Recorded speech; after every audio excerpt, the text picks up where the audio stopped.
basketballs are red, baseballs are white, American footballs are brown, and tennis balls are yellow. We don't even think about it really, but the story behind the tennis ball is actually quite interesting and even involves Sir David Attenborough. I know. Well, here's the tale. Tennis is widely known to be a French sport. It dates back to the 12th century when people used handmade balls, and it was then called tennis, which is the verb to hold in French. And people used some pretty wacky material to make the balls with: cork, wool, chalk, animal fur, and even human hair. A few centuries on, Germany got dead into the tennis too, but wanted to make a few modifications to the ball to make it a bit more effective. Around this time, an American chemist had just created something called vulcanized rubber. Out of that, people started developing air-filled rubber balls, which were properly bouncy, but either red or grey in colour. These were manufactured in Melton Mowbray. That's right, the home of the pork pie. One problem, the balls kept on breaking on impact with the racket. The call of "new balls please" seemingly coming over every other point. Step forward English lawyer and tennis enthusiast John Moyer Heathcote, who suggested balls be covered in flannel to stop them from degrading. And thus the modern-day tennis ball was born. But these were white or black, so how did they become yellow? Well, in 1967, the controller of BBC Two, one Sir David Attenborough, decided the corporation should show Wimbledon on colour TV. He got his wish, and it was wide into people's homes across the country. The only sticking point: the white balls were nearly impossible to see on the screen. So the International Tennis Federation, sensing an opportunity, started developing a new ball that would be visible even without the need for 4K LED displays.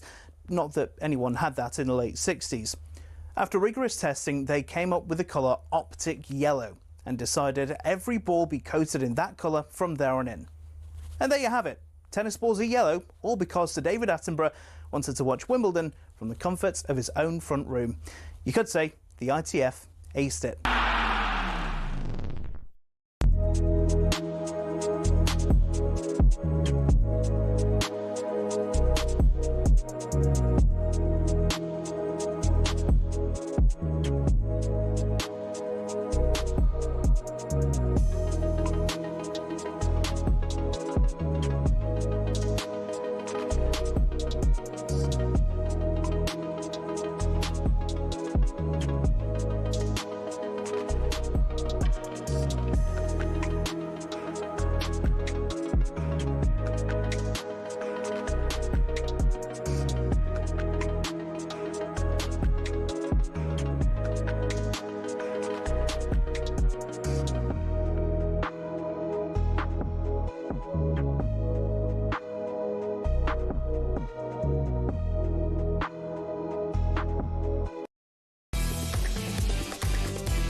Good morning, 6:05. How are we out there? Friday's amongst us. Ray, Portugal Party Parlour with us.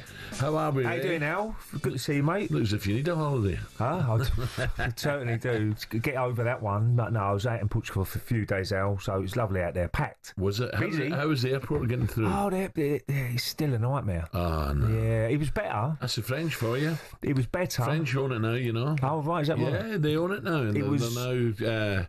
They don't care. Well, they got the electronic ones now, which is makes it a little bit quicker. but there's not enough open, if you know what I mean. There's about 10 of them, but there's about 2 open. Did you take the early flight? I went in the afternoon last Saturday, so I was only there for a few days, but it's busy. I mean, I think they rely on tourism, obviously, Portugal, and everywhere I went is pretty busy. I mean, the beaches were packed, but it was lovely out there. I can't beat Portugal. Walking down out on that beach every morning, beautiful. Yeah. Right, it seems like the transfer market has now eventually come alive over the last couple of days as Spurs and Arsenal splash cash.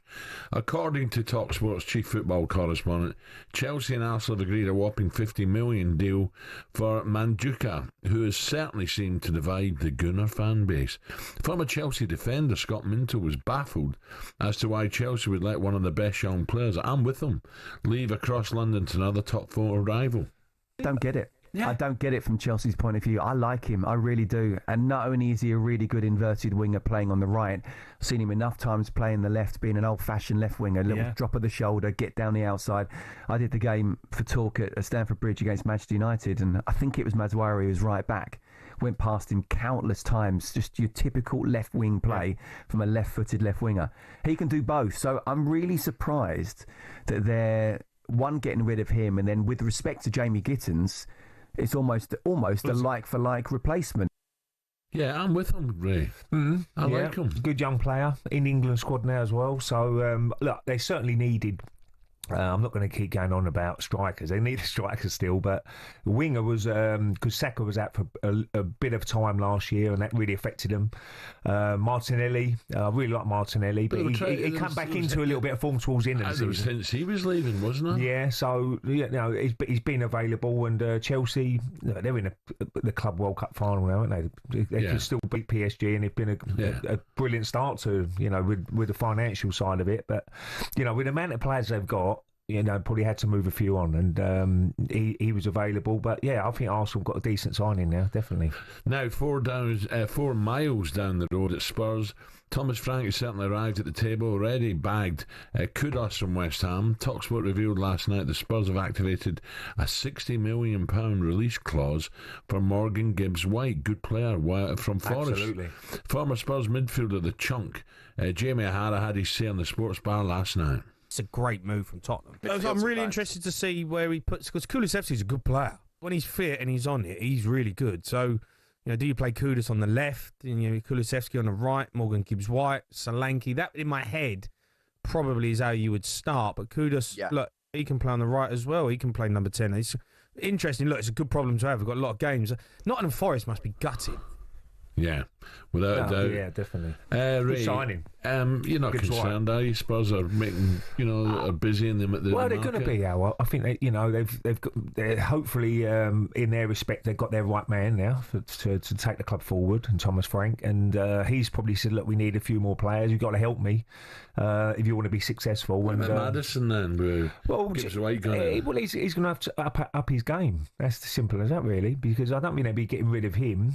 He's still going to be a really important player for Spurs, and I like Maddison. I really, he had his few injuries, didn't he, last season? That probably affected him a little bit. But Gibbs-White certainly now is up in that midfield. I mean, they've still got Bentancur, haven't they, in that midfield. Basuma in there. Bergwijn, who's a really young player. I like him. He's energetic, and he always gives his all. So look, it's competition now, and that's what you need in football teams, Al. Especially if you're playing in the Champions League. There's lots and lots of football. Spurs are now going to be involved in the FA Cup, League Cup. So you need that big squad of players. Alanga leaving Forest as well. They'd be a little bit. Disappointed. Max has got the right arm, but they've got to go in and then reinvest the money. You see Brighton do it, selling big players and whatever, but they seem to always find a solution going forward. So that's what Nottingham Forest have got to do now, to find a player that you can just be not as good as Gibbs-White probably, but up there with the likes of Gibbs-White. What about Brentford then? So Frank has gone, and Bouma in the paper today. What's happening? Visa, another one. He's been linked with Spurs as well as a striker. Whether that's going to happen, look, it all comes down to how much money they can spend. Shame for the fans, isn't it? Because you have a great season, don't you? Forest a great season. Brentford, great city, and all of a sudden your team's decimated. Well, Brighton have had it year after year, haven't they? Obviously, Forest will be a little bit disappointed not getting that Champions League. They had a brilliant season. There's no doubt about that. But you got to. It's realistic. You've got to be realistic, haven't you? Sometimes you've got to say, look, we'd love to keep all our best players, but it's just can't happen. But it's all about recruitment to reinvest the money if they do lose their big players. So that's what they've got to try and get right. I know my old teammate Edu's involved in Forest as well, isn't he? So he'd be looking at trying to bring other players in, and the scouting networks now are unbelievable around the world. What about Palace then? Look, we don't know what's happening with Palace just yet. Eze, Gay. You know, they could easily leave as well, and they could get kicked out of Europe altogether, which is bang out of order. But you still don't take nothing away from what season they had last year, do they, Palace? That was unbelievable, to win that final. Amazing. And you'll always have that in your memory of being a Crystal Palace fans. And, of course, you want to keep your best players again. They won't lose it. Will they lose all of them? I mean, you've got to expect to lose one, maybe. Maybe two. One or two. Eze and Gay. Yeah. And then again, it's all about what they do with the money when they get it. And they will get the top money for them. And the problem you have now, Al, is that the players, they don't sign new contracts. And then you've got a real dilemma whether you say, well, we do need them, but we can't let them run down to last year their contracts because we're going to lose a lot of money as a club. So you've got to make those big decisions, what you do. And Palace would be in the same sort of boat as like a lot of clubs are. You've got to make that decision whether you can afford to keep him for another year and then lose him on a free transfer or whatever, or take the money and reinvest it. I was thinking, Ray, I was lying in bed last night thinking about, different moves and money in football now, and I was thinking Celtic Rangers, two giant clubs. They must look at the money. The English can't compete. It's just ridiculous. The difference is black and white. If you come bottom out, you get about 110 million in the Premier League. What would Celtic get if they won the Scottish Premiership? I don't know, but I think they get about 3 million for TV rights. That's no. So how can they just can't compete? I'm afraid. No. So they do really well in Europe, considering what sort of financial situation they're in. Yeah, if I'm being honest. Yeah, well, apart from one or two other clubs the Dutch don't get fortunes, do they? And sometimes they go further, and other teams. But you're right, it's a different ball game. A different ball game, definitely. Forest, Brentford fans, Palace fans, give us a call this morning. 03 717 223344. Coming up, we turn our attention to the back pages. Max Scott, you just heard earlier, Forest fan with his. He's not stopped crying yet. Losing Morgan Gibbs White to Spurs. However, he says he will not boo him next time when Gibbs White comes back. Stay tuned because that is coming next. It's now 6:13.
He plays that villain role very well now. That's crying out for a little bit more attention. It comes with a lot of crazy people. I took it personally, and it kind of made me rebel a bit more. To be honest, I don't really care anymore. I'm never going to change.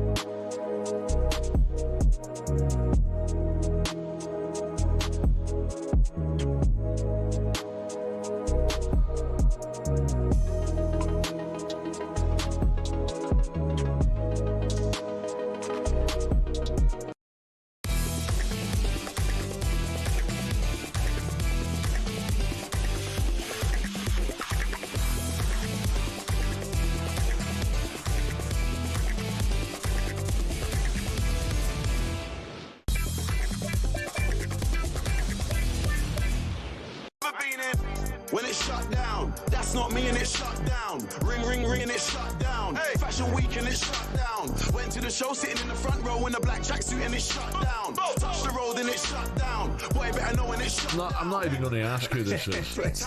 I'm not even going to ask, honestly. I think it's shut down, whatever happens, Al. talkSPORT Breakfast, Ray Parlour with me. Used to have John by the one and only Carlton Cole for the first time. And I think it's the second time, actually.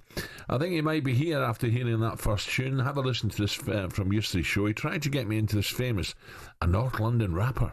Here's number 2. No, that's not me. Act like a waste man, that's not me.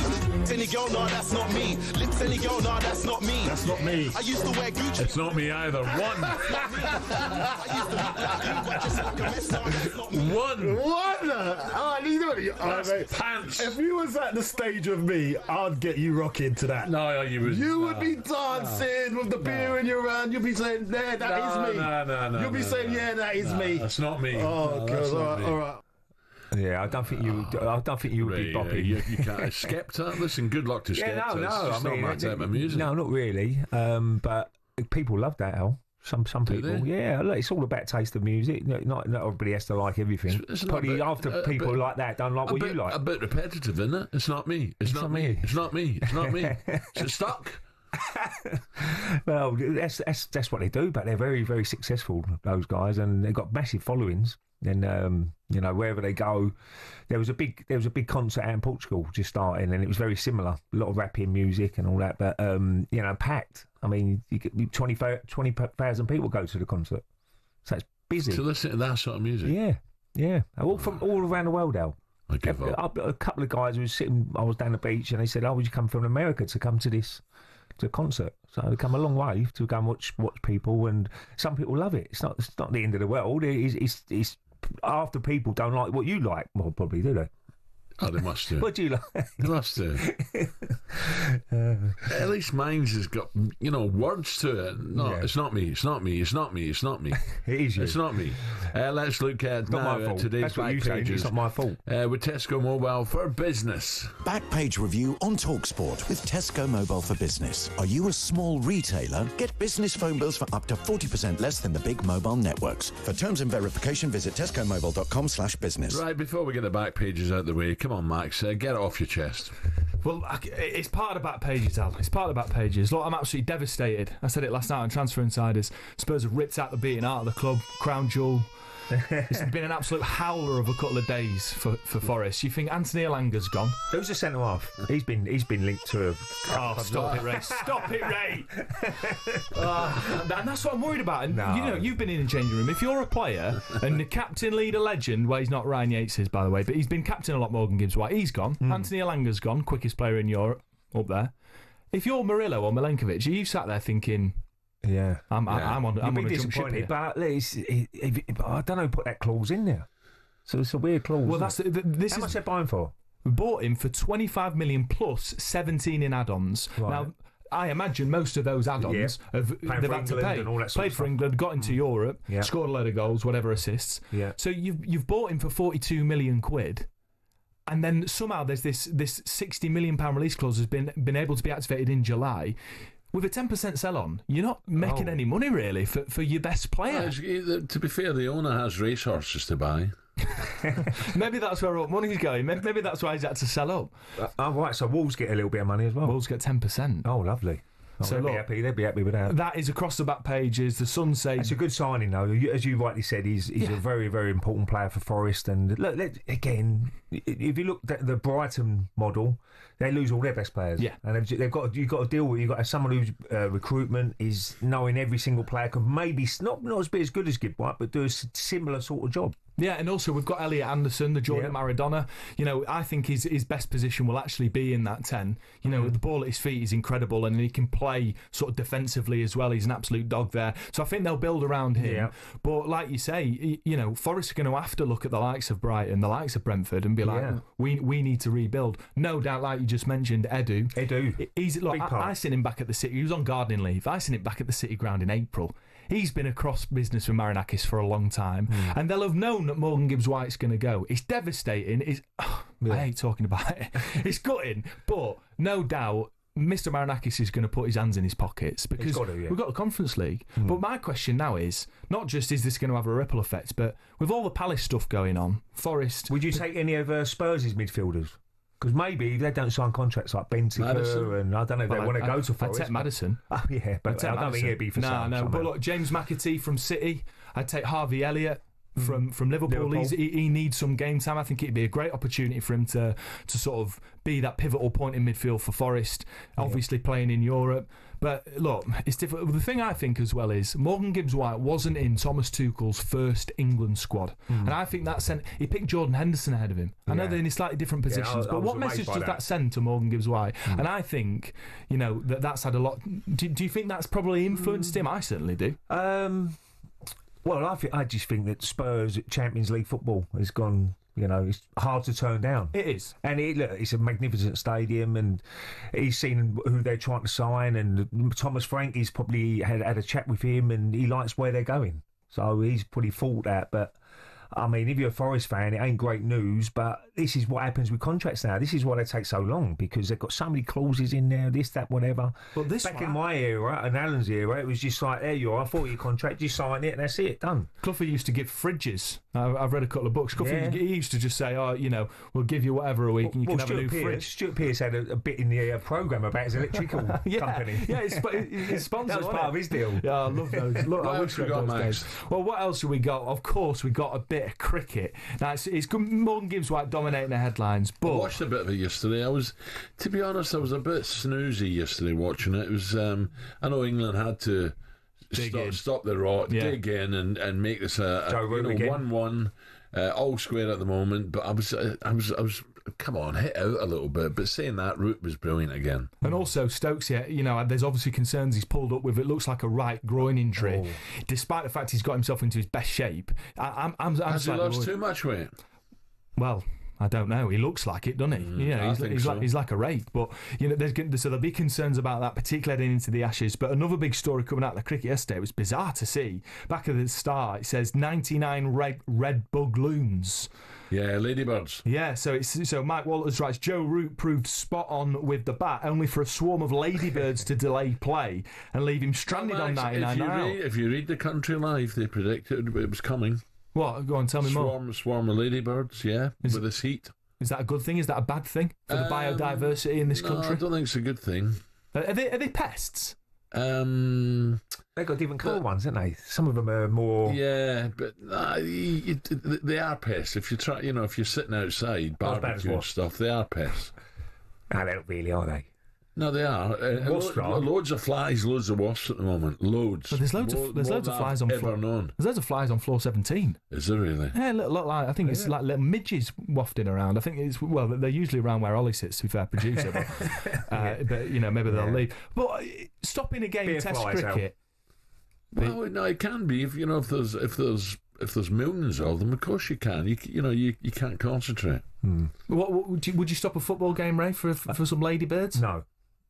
You just got on with it, no? You won't stop it, but someone's hurling a ball at you at 99 mile an hour. Yeah, it might be a little bit different then. That's dangerous. You're not wrong. What's the biggest distraction you've ever had on a football pitch? I think it's more probably the weather, isn't it?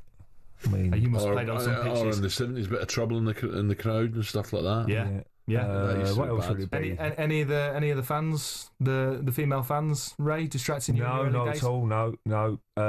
It would always be more. Well, the biggest story I can tell you was, was half time. We was 2-0 up against Villa. Yeah. Villa Park, and it was obviously just before Christmas. And Father Christmas come in on a parachute and got stuck in the stand.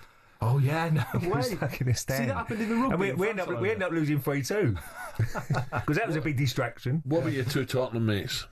Oh, that was funny as well. Yeah, my mates was in the Tottenham end, and I've warmed up, and it was in the shelf. It's called the shelf back in the day, White Lane, in the corner, opposite the dugouts. And I've seen them in the crowd. Anyway, we get a frying right in that corner. And Lauren was taking it, and they were all having a go at Lauren. You bang. And I went, all right, boys, what are you doing in that stand? I'll see you later on in the pub. And all their faces all changed because they thought there was Arsenal fans, but really they were staunch Tottenham fans. And all you see was people pointing at them, you Arsenal, you Arsenal. But really, there was a Tottenham. One of them had a Tottenham tattoo, I think. I'm sure he did. Well, he had to get it out. He go, no, I'm Tottenham. But that was funny. That was really good. And now, Max? Well, we've got the tennis, of course. You know, big shock Arena Zabalenka. I thought she'd win it, but the American was brilliant. Yeah, absolutely incredible. And of course, she was a qualifier last year. You know, she took a big break, I think, with mental health, so she's come back firing. And of course, we've got the men's quarterfinals today. We'll talk about that a little bit later. How's the golf going now? I did watch a bit of the golf as well. Scottish, to be honest, again, he had a couple of he finished with a couple of birdies at the end. Yeah, but he's still behind. I'm waiting for the Open, to be honest. Yeah. Listen, I like the Scottish. It looked brilliant conditions, North Berwick. Some did. courses out there. But the big ones come up. Oh, of course it is, yeah. Royal Portrush. Look forward to that. I didn't watch it. I was too busy crying about Morgan Gibbs White. Yeah. Coming up, we hear from Chelsea legend John Terry, who refused to play against the beloved Blues when he played for Villa. Is that right? We'll discuss that next. Backpage review on talkSPORT with Tesco Mobile for Business. Are you a small retailer? Get business phone bills for up to 40% less than the big mobile networks. For terms and verification, visit tescomobile.com/business.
League teams have got a load of crazy nicknames. Ever wondered where they came from? Some are pretty straightforward. Arsenal are the Gunners because they were founded by a group of munitions workers, and Bournemouth are the Cherries because their old stadium was built right next to a cherry orchard. Then there's Everton. They're dubbed the Toffees, but why? Well, because when the club was formed, just down the road there were two local toffee shops. Ipswich Town nicked their nickname off their opponents in the late 90s, Birmingham. The term Tractor Boys was chanted as a way to tease the team about their farming background, but they started using it themselves as a way to cheer on the team in victory instead. Take that, Birmingham. Let's head to Leicester, famous for more than just a red, well, orangey cheese and Jamie Vardy. Leicestershire's also the birthplace of fox hunting, hence the Foxes. Crystal Palace's nickname came from an extreme makeover. They were having a nightmare run in the 70s, and when they were relegated, their manager, Malcolm Allison, wasn't having it. I know what will make us better, he thought, a new nickname. The Strong and Deadly Eagle sounded like a pretty good bet. And there's more to that story. Brighton used Palace's nickname to inspire their own. Ooh, a bird, they thought. Let's just pick a different one for us. And so, in a heated match between the two teams back in 1976, when Palace fans began chanting "Eagles, Eagles," Brighton fans had the perfect reply: "Seagulls, Seagulls." So next time the away end's chanting their crazy nickname, you'll now know exactly where it came from.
talkSPORT Breakfast with Arnold Clark. Get the UK's best used car deals guaranteed. Ray Parlour alongside me. Now, Nick Kyrgios has a certain John Terry on his podcast last night. Wimbledon Unfiltered, who admitted that when he left Chelsea for Villa, he would refuse to play against his beloved Blues had they been promoted from the Championship. Like, I'd never wanted to leave Chelsea. And when I did, it was that last year of Conte come in, took over, we won the league. I kind of got injured, which was a blessing for the team. I was at the kind of the back end of my career, and I kind of got injured. It took me a little bit longer to recover. And when I was out of the team, we went on like a winning streak of like 10 games, and I was like, I'm not getting back in this. But for me, it was like I was out of it, and I knew at that point I had nothing more to give for Chelsea, and I never wanted to be there and just kind of stay there because I'd kind of earned that as a player. I knew that my levels after that were kind of going one way. So for me it was time to go. They offered me another contract, but I decided to go to Aston Villa because we was in the Championship, and I had an agreement with Villa that if we got promoted that year and we lost in the final to Fulham, that I wouldn't play against Chelsea the following year in the Premier League. So 2 games I would have missed would have been Chelsea. It just wouldn't have felt right to me. But ideally I wanted to stay at Chelsea forever, but I felt like I had one more year in me, and we give it a good go at Villa, but unfortunately it didn't. Looks well, John, doesn't he? Yeah, no, he's a one-man club. Plays a lot of golf. He's a one-man club. A little bit like, do you know who he reminds me of a little bit? Tony Adams. Tony Adams is a one-man club as well. Well, did you ever play against Arsenal for Borough or Hull? Yeah, I went back there and I walked in the wrong dressing room. I thought I was still at home again. Did you? But I think you should go out there. Believe it or not, we was 3-1 up at Highbury. And this is during their I think Jimmy Fordhouse got a couple. This is during their unbeaten run as well. They went 49 games unbeaten. It was about number 42 in we was 3-1 up, and we ended up losing 5-3. I scored 2 own goals in the end. No, it's hard when you're playing against your old teams, especially if you've been at a club for a long time. But you know, I'm surprised that would happen, though. Would you be surprised if the club would say, well, no, I played against but you're playing for Aston Villa. You know, now you're playing for Aston Villa. You think you still play against Chelsea. As much as you respect Chelsea and they're your club, you still got to play for the team who's bought you or what you play for at that time. To hear more of John Terry and Kyrgios, check out the podcast on the talkSPORT YouTube channel. Now, though, the British and Irish Lions are in full swing down under with 4 wins from 4 games, and things are beginning to take shape as the Australian and New Zealand invitational side are up next for the mighty Lions. This time they get there. Opening score goes goes to the Brumby. We know that the story keeps on building, the more pressure that there is there. Yeah, the Lions weren't good enough. There's some lazy penalties. Not a perfect performance, but we don't want them to be perfect this evening. We want perfection in the Test series. Oh, it's got him back and he's barreling his way forward. Up and over the 22. Keep going. 5 metres out. Can he get the offload away? Yes, he can. It's a brilliant indication of just how good a talent Henry Pollock is. If we play well, that'll help the team, but the team has to win. Lovely ball to Jones on his shoulder. Hugh Jones will score. You know, anyone that's involved with sport knows that when you're in Australia, they'll do anything to unsettle you. Now there's a pile up and there's a bit of push and shove. They're going to be really fired up about playing the British Nice Lions. David Havili could go all the way. That is a stunning try. Side that the pitch is very strong and able to play some good rugby, but at the same time winning rugby. It doesn't matter who you're playing, and when you're wearing this jersey, you're representing a lot of people. You got to make the most every opportunity you have in the jersey. The message is this is the most important game of the tour. It has to be. Yeah, that's right. Live on talkSPORT. Tomorrow morning, the Lions face off with the Australian-New Zealand Invitational 15, which will include 8 current All Blacks in the last warm-up game before the Test matches next week. Australia have announced their squad for the series finally, so let's find out just how confident those down under are of beating the Lions. Join us now is Christy Doran, Australian writer at The Roar. Good morning, or good evening, Christy. Good morning or evening, Christy. Yes, those time zones will get you at times. Good afternoon or good morning to you. It's afternoon here on the Australian East Coast at the moment. I'll tell you, it's beautiful weather at the moment. And it's a stark contrast from probably this time last week because there was rain right up and down the East Coast. But, yeah, it's made its way. And finally, a Wallaby squad. I'll tell you what, it's been a long time coming and a nice little surprise as well with James O'Connor. Redemption story. 12 years after being part of that 2-1 series defeat, he's back, and he's back following Noel Olafio's season-ending injury. So it's a remarkable tale. Christy, what's the view from the Australians now, the press and the fans there, about how the Lions have started? They've won all the games apart from Argentina, but have they been that impressive that the Australians are now thinking, this is going to be tough, or are they thinking, we have a big chance here? I'll tell you what, a week ago, before the Lions had come up against the Waratahs, we were thinking, geez, okay, they've put 50 points on the Reds, and that's not a bad effort, considering Les Kiss's side had 11 internationals in their starting 15, and you thought, okay, that's tiring already after just two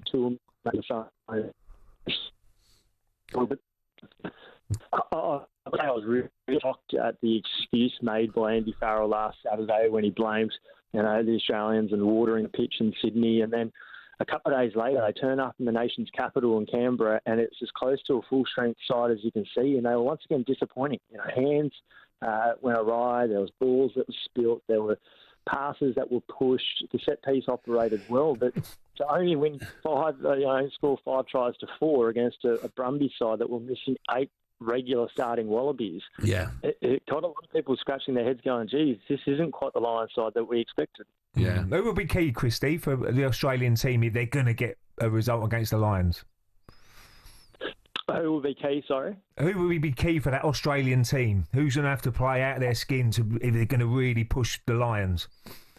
Well, there's a couple of big issues with the Wallabies. One is that tight head prop. Behind Alan Alatoa, who's going to have to play 60 minutes every game and maybe 65, there's not much depth. Taniela Tupou, by his own admission, has been in terrible form, had made peace by the fact that he didn't think he was going to be selected. And then on the eve of the tour, on Sunday afternoon, and I was up in Newcastle for the game, and you got Noel Olafio that goes down, and unfortunately, less than 48 hours, he's under the knife, and he started 12 of the previous 14 tests under Joe Schmidt. So to lose your fly half there is a real kick in the guts because they've invested a lot of time in the 25-year-old. So they're the two fundamental areas which are a bit of a handbrake for the Wallabies, and they have been for a decade. Let's be honest, not since Quade Cooper or Bernard Foley at the 2015 World Cup has there been a 10 that has stood up regularly for the Wallabies. So that's the massive concern, is the inexperience in that position that's going to be coming.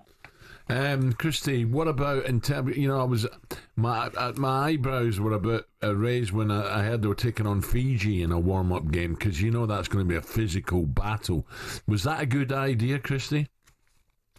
I think there's a few people going, I'm not sure if they were. Like, this is a side that the last time that they played each other in the 23 World Cup in Finlandia, it was the biggest boil over in Wallabies World Cup history, where their nightmare started off right there on a beautiful afternoon and a rowdy crowd, and that was the similar story in Newcastle, where a few of these guys got battered, and it wasn't just Lolosio who got hit hard in the tackle. It was Joseph Akusa-Suale, one of the superstars who's just come across, and we all know we already did at Twickenham last year, but he did nothing. And the one impression that was actually made was him getting smoked by a guy called Joshua Tuasova. So, yeah, I think it was probably in hindsight, like, it's good that the cobwebs are out, but, they weren't particularly impressive. And I'll tell you what, there's a lot of people, including the Australian media, who are going, oh, geez, we don't look particularly great, 2 weeks out before the biggest series on Australian shores, I think, since 2001. I know that the Lions came in 2013, but this is an almighty series. And at this point in time, we're playing catch-up. And I'll tell you why we're also playing catch-up. The Wallabies have just come off a 5-day break. They were off Monday to Thursday with their families. And it's just ludicrous that less than 2 weeks out before the biggest series, you're actually not even together in camp. So they're playing catch-up, and they're chasing their tails here. Interesting. Christy, great to talk. Thank you. We'll talk later. Christy Doran there, Australian rugby writer for The Roar. Don't forget, talkSPORT's your home of the Lions tour. We have every game live and exclusive on the network. And the Aussies are getting more confident, it seems. These games will be a cracker. Right, still to come on breakfast.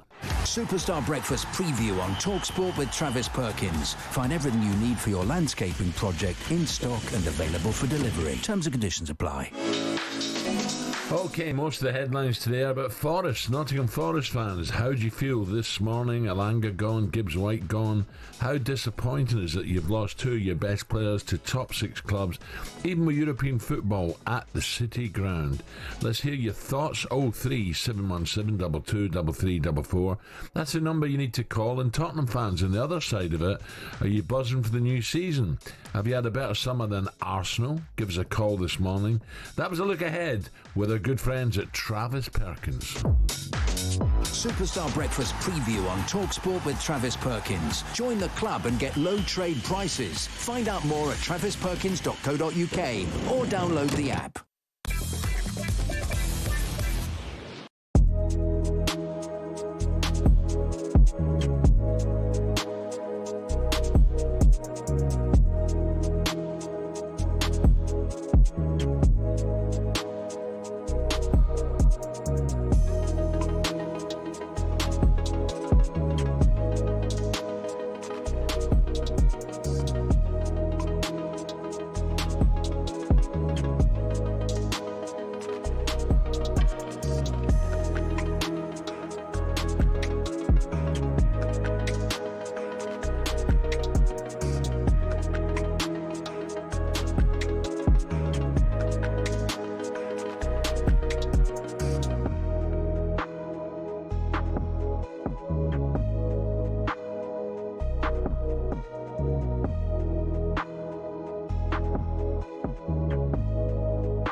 plays that villain role very well now. It's crying out for a little bit more attention. It comes with a lot of crazy people. I took it personally and it kind of made me rebel a bit more. To be honest, I don't really care anymore. I'm never going to change.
The rappers, a bit of pilot. Well done, Ed.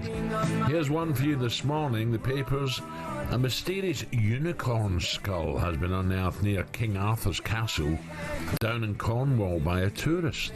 It was It was found sticking out of moss on the edge of a cliff.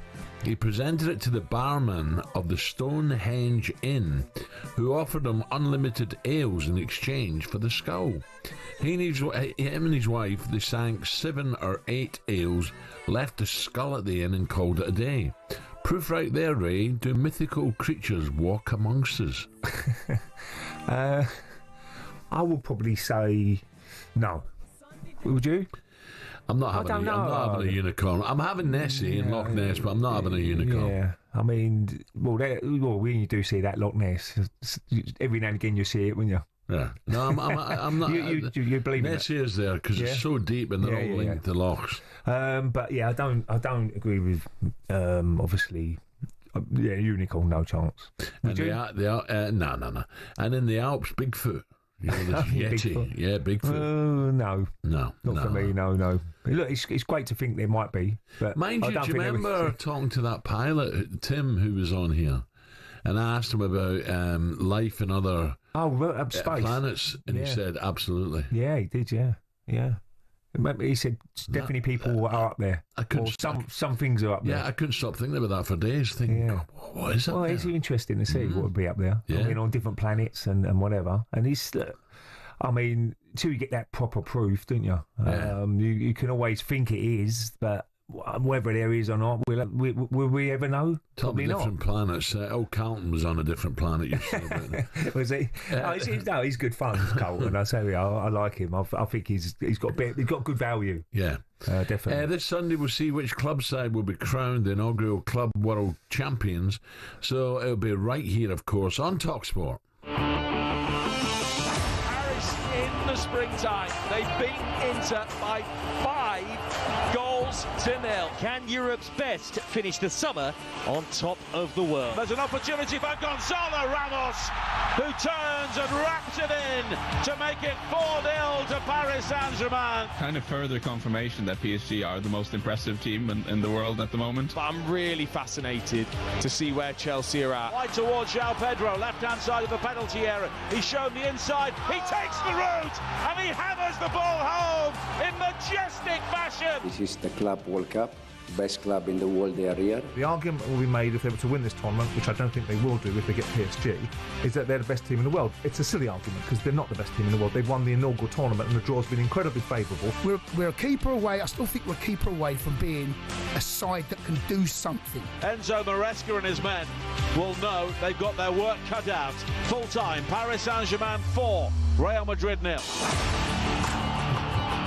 So it's another good signing, Pedro. Oh yeah, but I was talking earlier with Dean a couple of days ago, You think they know, Pedro, they know him. Don't let him come in on his right foot. Send him out on his left, it just shows you. Well, exactly. It's two great finishes. Oh, absolutely. Brilliant. And they've done well out of it so far, haven't they? I mean, financially, he says they've probably earned about 80-odd million so far. Oh, brilliant. So it's financially They're it's great up against for the it, clubs. though, in the final. There's no doubt about PSG. PSG are unbelievable. Yeah, Xabi Alonso, Real Madrid, they're talking about him under a bit of pressure already. I'm like, what? No, well, because Real Madrid, expectations. There's always expectations, Alan. It will take time, but I think he will get time, Alonso, because he was a legend there as well, wasn't he? And they will give him time. But PSG at the moment are the best team in the world, aren't they? You got to say they're up. Different class. Hungry, I've never seen a team as hungry to get the ball back. I mean, even in that final, that Champions League, to get the ball back. I mean, who's the? We talked about him a lot. The left winger, they socks around his ankles. Georgia. Georgia. 4-0 up, and he's running back, tackling, helping his fullback out. Well, you don't need to do that if you're 4-0 up usually. Well, it's going to be tough for Chelsea. Join us now for more on this football correspondent Ben Jacobs. Ben, morning, Ben. How are we? Morning, Ben.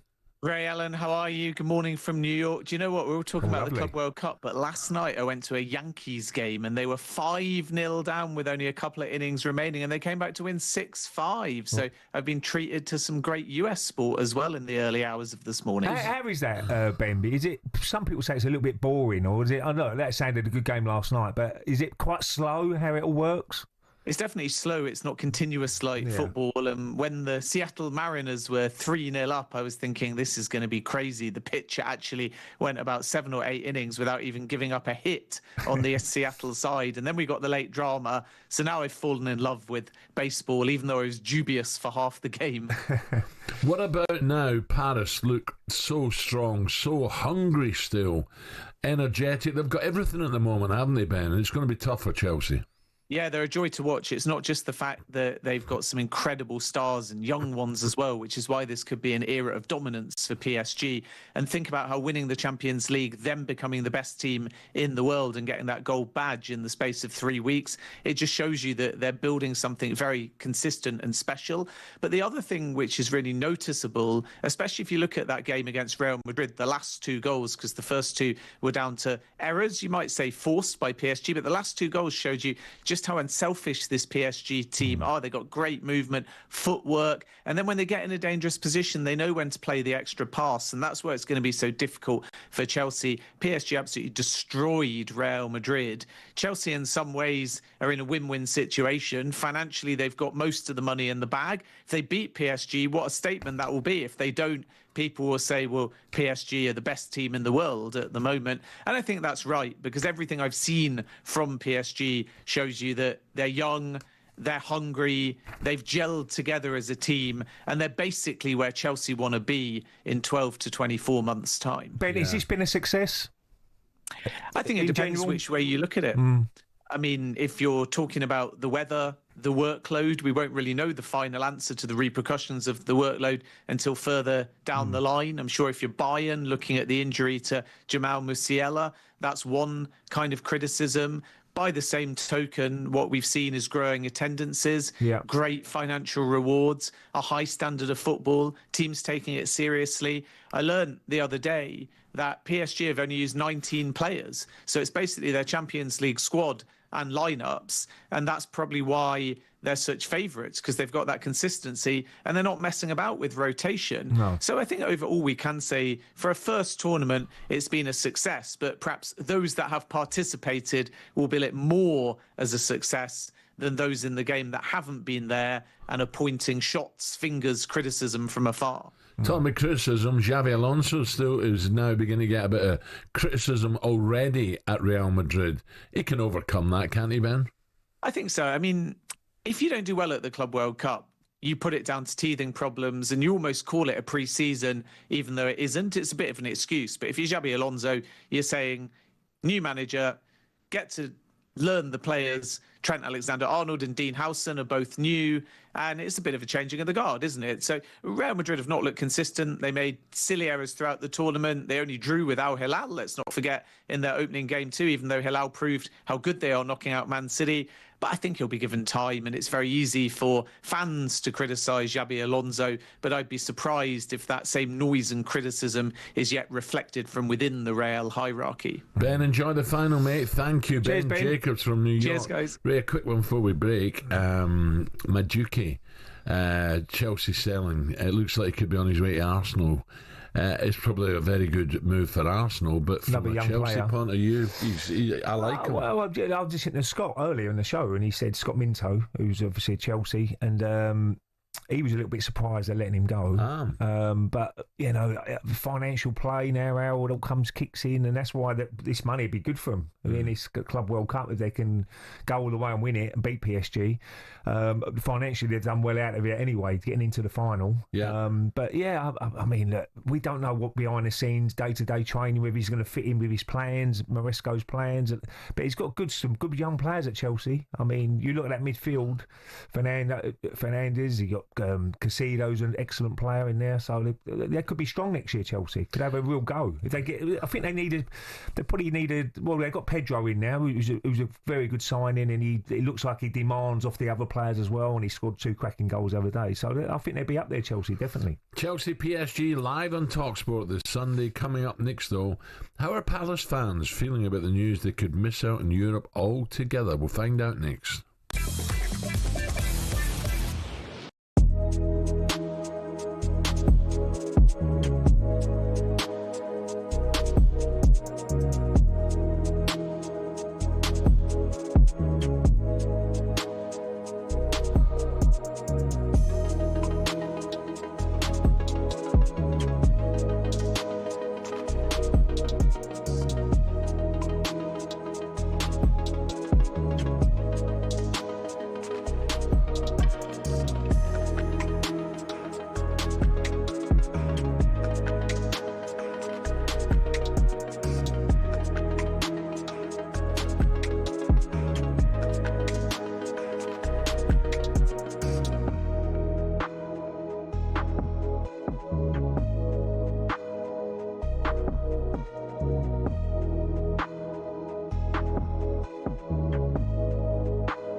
Fingers crossed, says Ollie Pope, that Ben Stokes hasn't picked up a serious groin injury after he was hobbling against India at Lord's. The England captain had to receive considerable medical attention while batting. His side finished day one at 251 for 4. Joe Root will resume on 99 not out this morning. Former England bowler Steve Harmison praised yesterday's performance. I think the day has been made by somebody who isn't part of the Bazball. He's not the driver of that bus, is he? He sometimes sits at the back, opens all the windows and tries to let the air in just to sort of slow the bus down at times. I thought it was a wonderful innings. Elsewhere, talkSPORT understands Noni Madueke has agreed to join Arsenal for £52 million. We're expecting the Chelsea winger to sign a 5-year deal.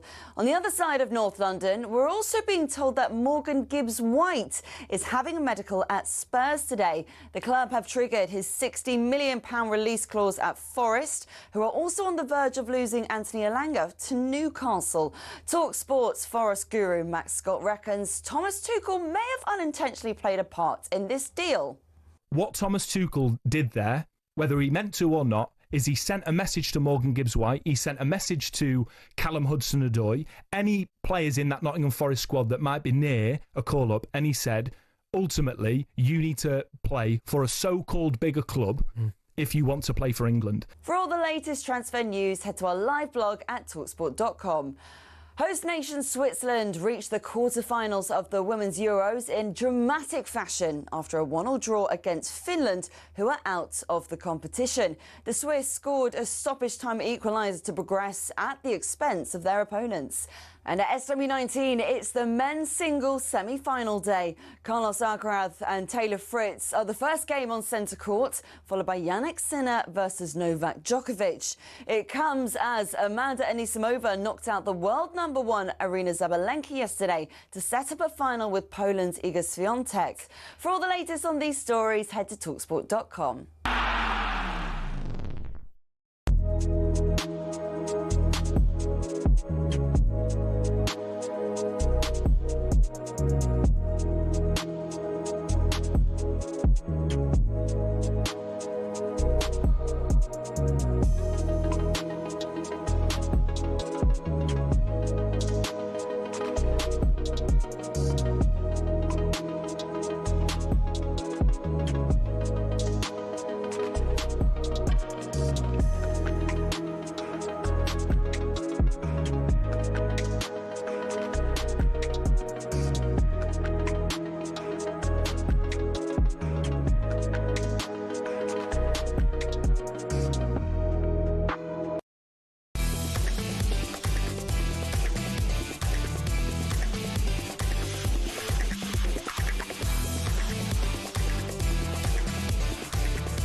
Past 7 o'clock, Ray Parlour with me, talkSPORT breakfast. On the way for you this morning now, Nottingham Forest fans, dear oh dear, how are you feeling this morning? Tottenham fans though, you must be thinking, hello, this could be a much better season. According to talkSPORT, Morgan Gibbs-White is set for a medical today at Spurs after they activated the £60 million release clause at Forest. Jack, the Forest fans, already called in and said he thinks the season's over. Thing is, pal, you can't attract the best players with that Conference League. I had my ticket, hotel, booked for that final. I had it booked. I was that confident. Who can you replace now? Who's going to want to come to a club in the Conference League? I'm sorry, world-class players, top-class players are not going to come. Who could you replace Morgan Gibbs-White with? He's not the most clinical, but what he does for that team, everything goes through him. So if you're a Forest fan or a Tottenham fan, get involved. We want to hear from you. How do you feel? Let us know. 03717 223344. First, well, what can you say about Palace and the developing story that they might be getting launched out of the Europa League due to multi-club ownership? Lyon, their return to League One means they have retaken their place in the Europa, meaning trouble for Crystal Palace. Controversial owner John Textor joined mid-morning yesterday and revealed that the moment Palace won the FA Cup, he was worried about the storm that was incoming. Have a listen to this. But more recently, when the Crystal Palace captain lifted the FA Cup above his head and you're applauding, was a part of you thought, oh God. Oh, is what I thought. Am I allowed to say that? Who said it? God. Yeah, no, I didn't. I couldn't believe it. I mean, I was so happy, but I felt the gravity to it, and I was concerned, of course. On the same day? Holding the cup next to the Prince. Yeah, it was a great moment, and I couldn't have been happier. I couldn't have been happier for the fans. Do you know what? It's some things in football drive me mad. Okay, Lyon, I don't know the ins and outs of what happened in France, but they've been reinstated into League One. So they take their place, but Palace cannot be kicked out of Europe, surely. No. For what they've achieved last season. No one really gave them a chance. I thought they'd had a good chance at final, and they'd done the business, and that's what you get. Yeah, you got to have them. You want to see clubs like Palace in Europe, you know.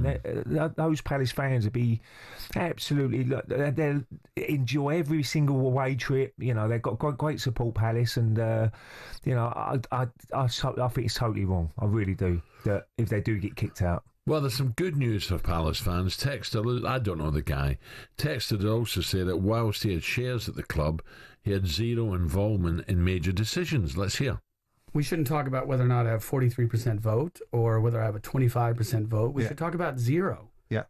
Because the document that I signed, when I signed onto the shares, says clearly I'm not entitled to have any role in management decisions. So when you look at the UEFA rule... Which UEFA have seen. Yeah, they've seen that document.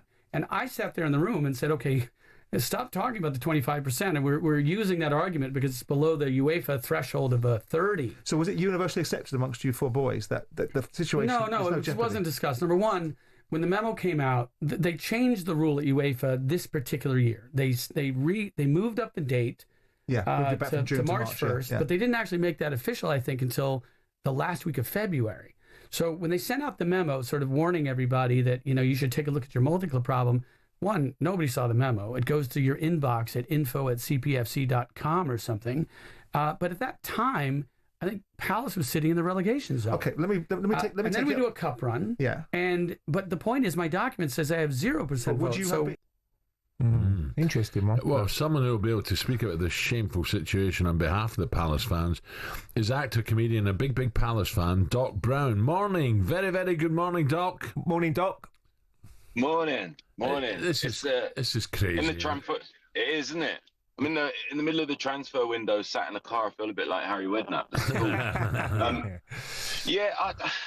You know, it smacks of where we're at in modern football right now. You know, like there's too many individuals treating clubs like businesses, and of course, there's an element to every club that has to be business savvy, but a club is also not a business. It's a community of human beings, and this multi-club stuff, I think this is always going to have a problem like this. We've seen it before, and then now it's happened again, and clubs are being punished for basically no reason. What John Texter says there is somewhat true. I mean, Steve Parish, Blitzer and Harris, the other two big stakeholders, they have all the votes, they have all the say.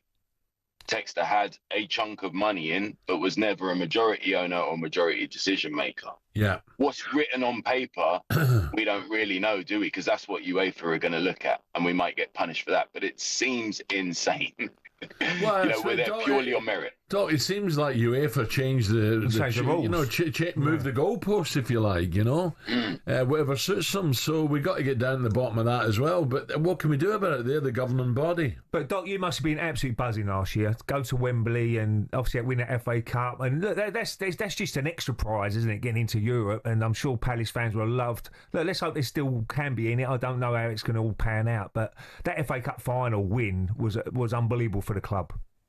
I tell you, it was the greatest day of my football support in life. I was there with my kids. You know, my dad is a Palace fan. The reason I support Palace, he wasn't around long enough to see it. So it was an emotional moment. I remember they added 10 minutes on at the end, you know, and it was so tense. Yeah. When the final whistle went, I just dropped into my seat and I started crying, you know. Didn't expect to, but I was like in floods of tears. And my kids picked me up. And I thought, oh, this is so embarrassing, you know. I'm glad I'm wearing shades, you know, so I was wiping my tears away. And see, no one needs to see a grown man crying over football. And I turned around to wave to a few friends behind me. That whole section of the stadium was in floods of tears. It wasn't just me. Yeah, wow. Grown men, boys, women, and children. It was insane. So, Doc, at this moment in time, would you take the Conference League? Because there is a chance Palace could be booted out of Europe, which is bang out of order. Would you take it, or would you fight for this spot? I think we do have a legal leg to stand on. I know Steve's been looking into it from the day we first heard about this. So we will be ready with some kind of pushback, some kind of appeal. I think it's incredible that a team like Palace are in any kind of Europe, But weirdly, I mean, you could hear the anger in that Forest fan's voice. It would seem strangely disappointing now to be in the Conference League.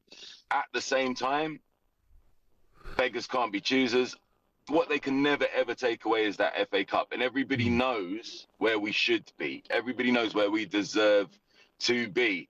But, you know, like I said at the very start, this is part of the nature of modern football, which does my head in. You know, if you look at what's happening right now, we've got a cash grab competition going on in the USA called the Club World Cup that is treading on the toes of a real competition, the Women's Euros, taking viewers away from what I would describe as real football, you know? So we always know where the focus lies these days. You know, you have people who can come in, buy a whole string of clubs, treat them like playthings, and then just walk away whilst another club gets punished. Well, you know? the other crazy thing is there's Champions League qualification going on at the moment. You know, it started already, and yet Palace don't know if they're in or out.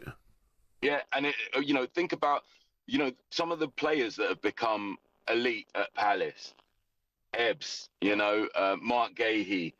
These players are in the news every day in the gossip columns. Who's going to pick them up? Arsenal, Spurs, Liverpool, Chelsea. Who's going to pick them up? Our bargaining chips. Imagine what our bargaining chips are like. Are you going to be in Europe next season? Oh, I don't know. Do you know what I mean? Yeah. We can't attract players. We can't keep our players. It really puts a team like us in an incredibly difficult position. Meanwhile, Chelsea are on the verge of winning, what, 100 million, is it? The prize money? Yes. Yeah. I mean, crazy. You know, yeah. I mean, this is where football's at. It does my head in. And even playing, every single football fan at the end of last season, any club, including Man City, came up to me and said, your win was good for football. Winning the FA Cup was good for football. Because it reminds people that anything can happen. That's why we love sport, right? Yeah. We like the unpredictability. And yet the whole thing's being gamified by greed, essentially. And that does my head in. Because I'd love football to not be like the rest of the world, Alan. Yeah. No, I've got you. Doc, listen, nice one, mate. Thank you for joining us. Fingers crossed for Palace. I mean that sincerely. Thank you. 100%. Thanks, boys. Have a good day. You're welcome. Doc Brown there, actor, comedian, big Palace That's why I really wanted Forest to get in that Champions League. Yeah. Come fourth still or something. Like, they just nearly was there, weren't they? That, you know, and that would have been great for football because it does give, as Doc says there, gives everybody a bit of hope. Yeah. You know, that's why we didn't want to see the three teams who promoted last year go straight down again because it does give teams a chance to say, look, they've stayed up, why can't we? And, you know, it's going to be interesting to see that bit as well next year. Who's going to be the promoter? I'll be honest, I'm disappointed with the likes of Brentford now selling the best players. It looks as if they're going in. Forest selling. The players got all the power. I'm afraid. If they don't want to be at a club, what can you do? You can't keep them now these days. Okay, 303 717 223344. Football fans, you agree with Doc there? You fed up with these businessmen controlling the game, and is it now too dominated by greed? Give us a call. Coming up is Wimbledon elitist. Are the ticket prices too much? By the way, fortune. I don't think I've seen so many empty seats at Wimbledon. It's a lot of money to go for a few years, honestly. I'm talking about big games as well now. Is it the heat?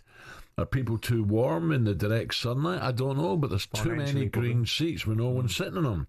Does it marginalise the average person from watching tennis? Because Wimbledon is fantastic, but very expensive. We ask that question next.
He plays that villain role very well now. That's crying out for a little bit more attention. It comes with a lot of crazy people. I took it personally and it kind of made me rebel a bit more. To be honest, I don't really care anymore. I'm never going to change.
.19 now, coming into the semi-finals now at Wimbledon. It's been an excellent summer of tennis thus far, and the drama is sure to continue. Max is back with us now to help us run through what's to come. Max, what we got? Well, of course, we got later on today the men's semi-finals. We've got Taylor Fritz versus Carlos Alcaraz. What time roughly? So Max? that one's at 1:30, and then obviously three after that you got Djokovic and Sinner. The interesting thing about Djokovic, is he injured? But that's the thing, yeah. You see the fall he's made, the fall. No, I mean, it is I heard about it. It's one of those where he's been going one way, tried to push off the other. His knee looks like it's gone in the other direction. As ever, absolute warrior that Djokovic but I has heard gone him on. talk, and I think he feels he's going to be okay. Well, yeah, I mean, you'd have thought he'd have pulled out by now. Even in the Yannick Sinner's quarterfinal, he'd injured his elbow and then went on to win easily. So these top athletes, they're warriors, aren't they? I mean, there's that. You've got Carlos Alcaraz. I can't see. Who's the favourite still to win it? Is it Alcaraz? Alcaraz is favourite, yeah. I mean, he's really come into form. He was absolutely on fine fettle against Cam Norrie, wasn't he? He looked unbeaten. I can't personally see anyone topping Alcaraz. It just seems to be his tournament, and it'd be 3 times on the trot. Yeah, well, Sinner could have gone out, but apart from that, he's not done a lot wrong, Sinner. And Djokovic is a warrior, so you just don't know. And in big finals, semi-finals, Djokovic he never gives up. That could be a 5-setter, couldn't it? Oh, I'm pretty sure. Yeah. No, it's going to be great now. Really, I'm looking forward to it. Yeah, I mean, a word on the women yesterday. Arina Zabalenka, world number 1, she went out, and by the way, she's a power player. Yeah. The shoulders on her, she hits like not many other. But Amanda and how do we get it? Anisimova. Oh, she hit as well. She hits as well, and but a great story of her. It was a second Grand Slam. This is going to be a second Grand Slam. No, sorry. It was her second Grand Slam semi-final. Her first was when she was 17 at the French Open. It looked like a little bit like Emma Raducanu, new hero of the game, sort of new star in the women's game, but injury and then the tragic death of her father at just the age 52 in 2020 stalled her career.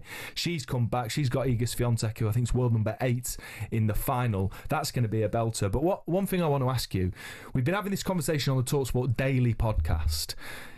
We've been asking, is Wimbledon elitist? Is tennis in this country a little bit elitist? A little bit like how rugby's been criticised for it. I think that's changed a little bit. But of course... No, it is. Quite simply. I've been invited. I think, was it Sony? Someone like that invited me. I had a great day. But, I wouldn't know how to get a ticket. Yeah. If I wasn't invited. They're very expensive. I mean, I know how Alan likes to go and watch, India, hospitality, all that sort of stuff, and it's fortunes out. Wimbledon, so it is a little bit overpriced. Yeah, thousands, some of the tickets on resale sites, of course, where it's in demand. This surge pricing, we've seen it with Oasis, $5,000 for the final just to get tickets. So you talk about elitism. Now on the TalkSPORT Daily podcast, I think I'm probably one of the most northern people at TalkSPORT in the office at the minute. We obviously spoke to TalkSPORT's posh sports correspondent Rupert Bell about it, and it was interesting. He doesn't seem to think it is elitist. He seems to think that courts all over the country, all you need is a racket and a ball and you can go and play. I'm not sure it's as simple as that. Rupert thinks... he thinks he played polo on Sunderland Beach. He's just taking on notice of him. But you look, you might see. You look at some of the state of the sort of, the free courts available. They're a state. You know, they're not easy to play on. You have to get someone to unlock it. Do you see how many empty seats there's been in the last few days? Well, I wonder why that is.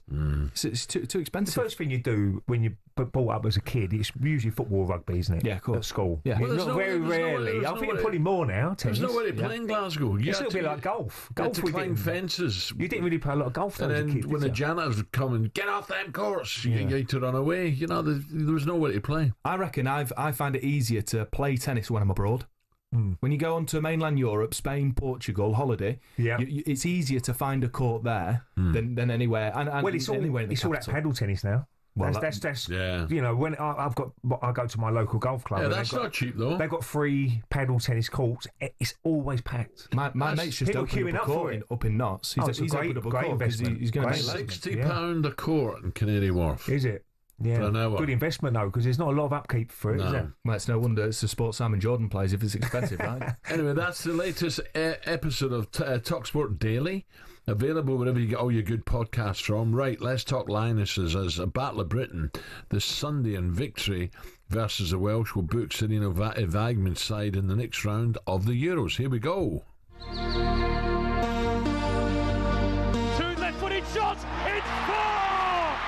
What a performance from England! How things can turn around so quickly in one game, and that's why we love this sport. In Serena, we trust. You saw today, so they wanted to bring that energy, and when you do get together and things work... They were absolutely fantastic. They actually look like potential winners of the tournament, which is fantastic. So we put on a dominant display today.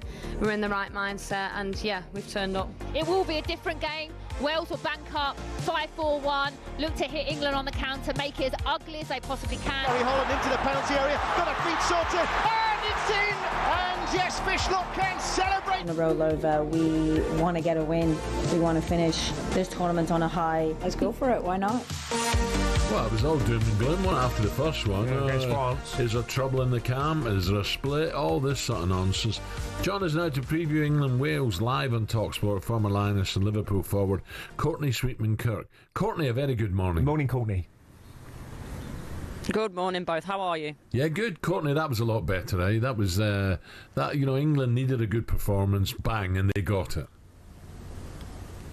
Yeah, that was certainly more like it, and it's something that I sort of said to the girls and Serena Wigman after. It was definitely a fantastic performance, so different from the France one, and for me the big thing was the energy. The energy was so much different, the willingness for 90 minutes to go, to harry, to press, to win the ball back, to play well. So yeah, I think fantastic performance, but I don't think we write off Wales. I think it's going to be very different in the sense that, you know, France and Netherlands have gone up against us to play, to want to go and beat us, where for Wales I think that's a different prospect. Obviously they scored their first goal the other night, and now they're looking for their first point, and I don't think they'll go up against us to try and win. I think it'll be a more frustration tactics compared to France and Netherlands. Yeah, I think they get everybody behind the ball, won't they, and trying to hit England on the break. But who's going to be their key if they can hit them on the break? Who's their key players for Wales? Well, Jess Fishlock, she's the big one in terms of, you know, she's not necessarily that player that plays up front and is going to run in behind, but everything goes through her. She's got so much quality, you know, so if you're looking at a player that embodies Wales, you know, their whole journey in terms of getting to their first major tournament, Jess Fishlock's your girl to look at. Yeah, I think the first goal's always so important as well. If you can get an early goal, if you're England, then suddenly Wales might have to change a little bit of tactics, and it could be, you know, it could be 5 or 6 then. It's just that if you can get that early goal of your England's point of view. I expect England to beat Wales. As you say, it's going to be ugly. It could be, you know, it could be a patient game. But if they beat them, I think the draw, they'll miss Spain, won't they, if they come runners-up in the group? Am I right, Courtney? Yeah, if they come runners-up, they'll miss Spain in the semi-final. But I think there's potential they'll meet Germany in the quarter-finals, which will be a tough game. So, you know, it's one of those. Obviously, you want to try and avoid the best teams for as long as possible, but equally to go and win a tournament, to get to a final, you're still going to have to beat some really good teams. So, yeah, I think sort of hopefully once we get to that quarter-final stage, it's going to be really tough regardless. And Courtney, how's the atmosphere's been? And everybody's really took to it, and it's been a really good to watch, and the fans have really enjoyed it. Yeah, Yeah, it has. I'll be honest, when I first came in I was a little bit worried because you get into Zurich Airport and sort of the branding and marketing and all that sort of stuff, it was, well, very lacking. You wouldn't know there's a major tournament on sort of from the airport, but sort of getting into the city, you know, getting closer to the fan zones and stuff like that, I think it's been brilliant. That, you know, the big fan walks that the Netherlands have been doing to their games has been a spectacle to watch. And as I say, going into the city, seeing the fan zones, even this morning, a couple of kids walking to school with a Switzerland top on, so, and obviously they're very happy after you know, getting through to the knockout stages last night. Courtney, enjoy, fingers crossed. Thank you very much. Thanks, Talk Courtney. later. There you go. So England against Wales. I think Courtney's right there. It will be, you know, it's going to be a patient game. And they're tough England. games to play in, because we was involved in quite a lot of them when everyone gets behind the ball. Your strikers are even playing midfield, and you just got to try and get that. If you can get that early goal, suddenly it makes all their problems up, and they've got to change their formation. They maybe have to go out a little bit more attack, and that's when it really opens up then. Okay, so how can you hear it? England against Wales is live on talkSPORT 2 this Sunday. Don't miss it. Coming up, we speak to a traitor. What? Billy Foster has caddied some of the greats for Europe in the Ryder Cup, but now he's with Colin Morikawa. Is he undercover or just a tree? Can't call him a traitor. We'll discuss that with Billy and preview the Open. That's coming next.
Fingers crossed, says Ollie Pope, that Ben Stokes hasn't picked up a serious groin injury after he was hobbling against India at Lords. The England captain had to receive considerable medical attention while batting. His side finished day one at 251 for 4. Joe Root will resume on 99 not out this morning. Elsewhere, talkSPORT understands Noni Madueke has agreed to join Arsenal for £52 million. We're expecting the Chelsea winger to sign a 5-year deal. On the other side of North London, we're also being told that Morgan Gibbs-White is having a medical at Spurs today. The club have triggered his £60 million release clause at Forest, who are also on the verge of losing Anthony Elanga to Newcastle. talkSPORT's Forest guru Max Scott reckons Thomas Tuchel may have unintentionally played a part part in this deal. What Thomas Tuchel did there, whether he meant to or not, is he sent a message to Morgan Gibbs-White, he sent a message to Callum Hudson-Odoi, any players in that Nottingham Forest squad that might be near a call-up, and he said, ultimately, you need to play for a so-called bigger club if you want to play for England. And at SW19, it's the men's singles semi-final day. Carlos Alcaraz and Taylor Fritz are the first game on centre court, followed by Jannik Sinner versus Novak Djokovic. For all the latest on these stories, head to talksport.com.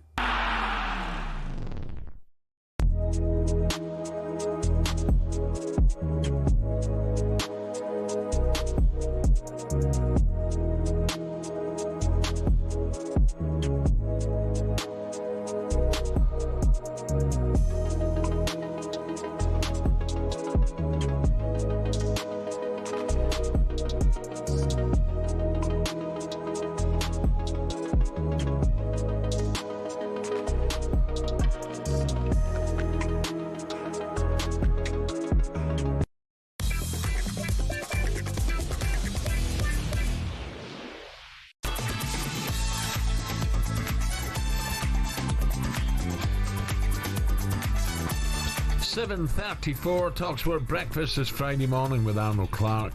Build your own car deal online, all with a few clicks to make buying your next car easy. Alan Brazil and Ray Parlour with me. How'd you get up this morning? Because you've been having lay-ins over there, haven't you? No, it was tough this morning now, I must admit. I woke up quite early though. I mean, I was up about 3:30, I think it was. But then you just can't go. That's the only thing about doing talkSPORT. You're always thinking in the back of your mind, aren't you? Yeah. Your brain's going round and I've got to get up soon, soon. In the end, I just give up and got up and had a shower and then left early. But it's been lovely. I mean, I'll go to a little place called Alvor when I go to Portugal, and it's a little bit. It's some great places up there. The beaches are superb, Al. Really, really top class. Some great little bars as well. So I do recommend it if people haven't been there. I'm not like a tourist board for Alvor, but what I'm saying, I've been there years, and I've always seemed to enjoy it when I go back there.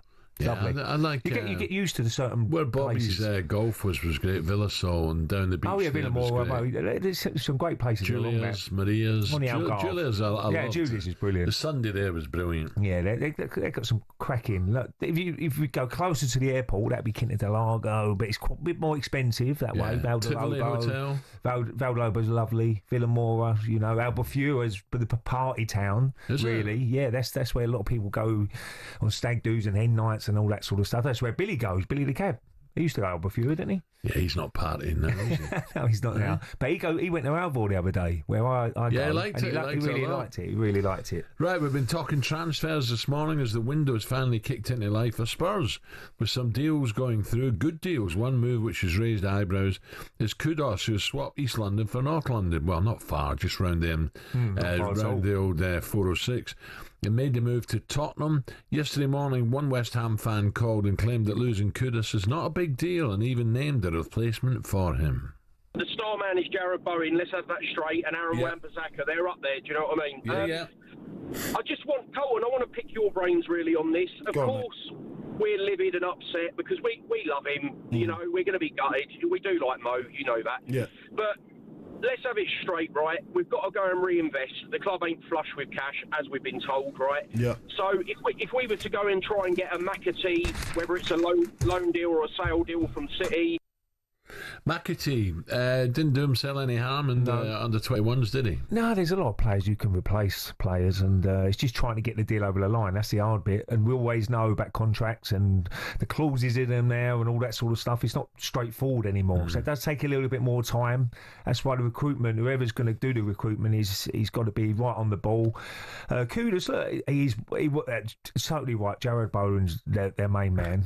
You don't want to be losing him, and if they keep him and they reinvest the money, the 55 million, because Kudos was a good player, there's no doubt about, for West Ham, one of the better players, but he's sometimes a little bit inconsistent.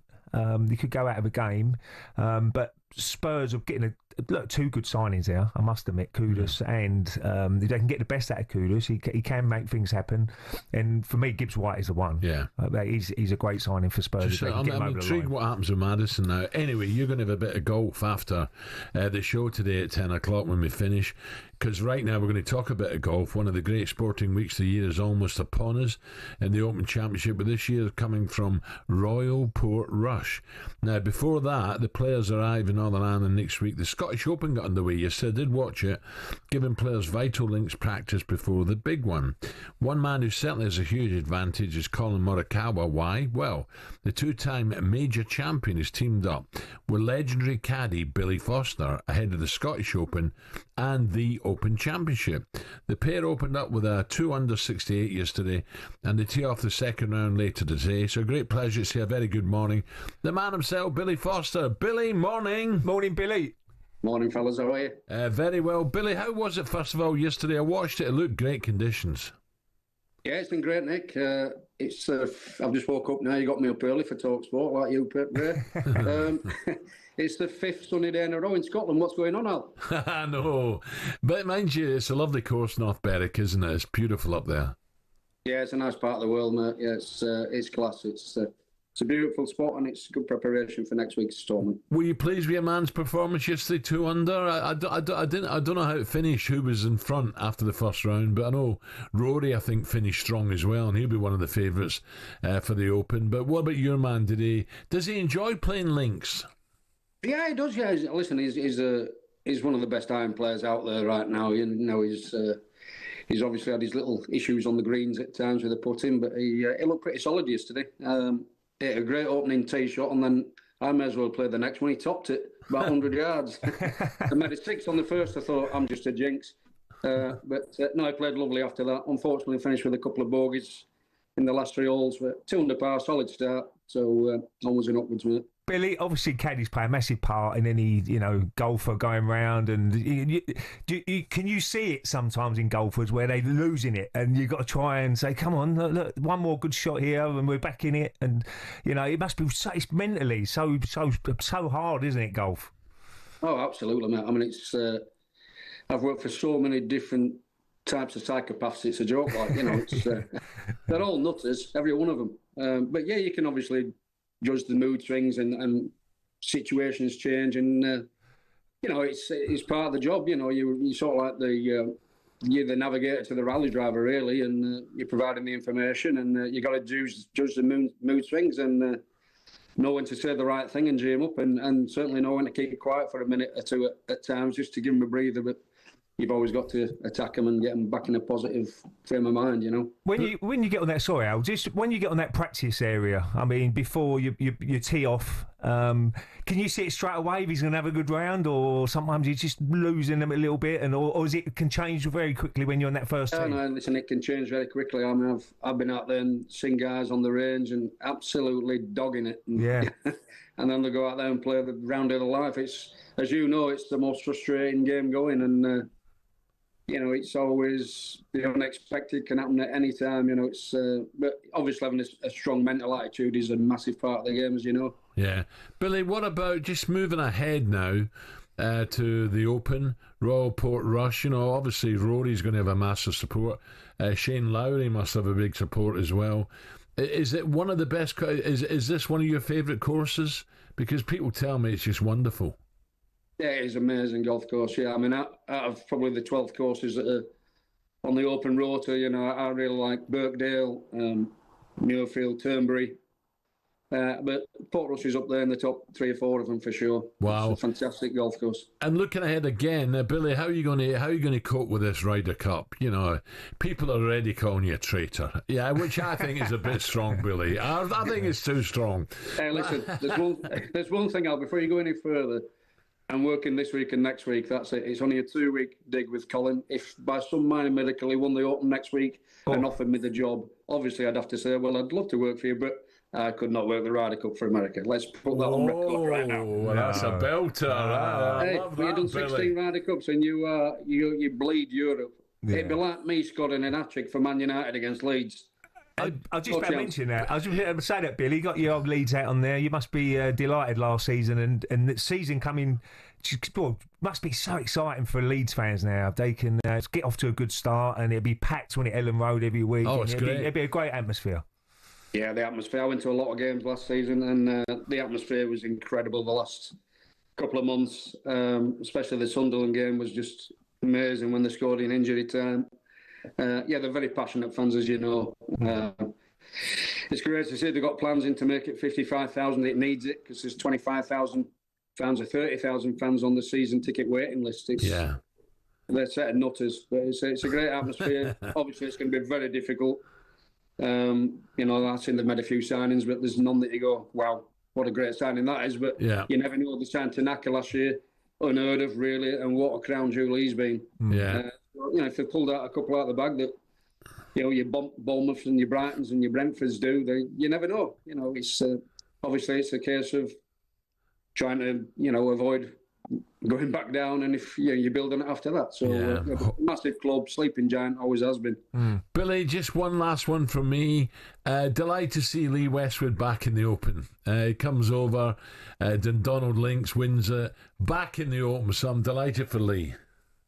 Westy, people won't know, but he flew from Dallas overnight with a 7-hour time change, got into Scotland about 1:30 in the morning, had a couple of hours sleep, got up, played Dundonald links, never played it before, and went out and won it at 52 years old. That just goes to show his quality. Brilliant player. Billy, listen, good luck today. Say hello to Billy. Colin for us, and hopefully I'd love to see you with that bag on the last round of the Open, watching your man lift the claret jug. That'd be great, mate. And good luck to Leeds as well, Billy. Thank you.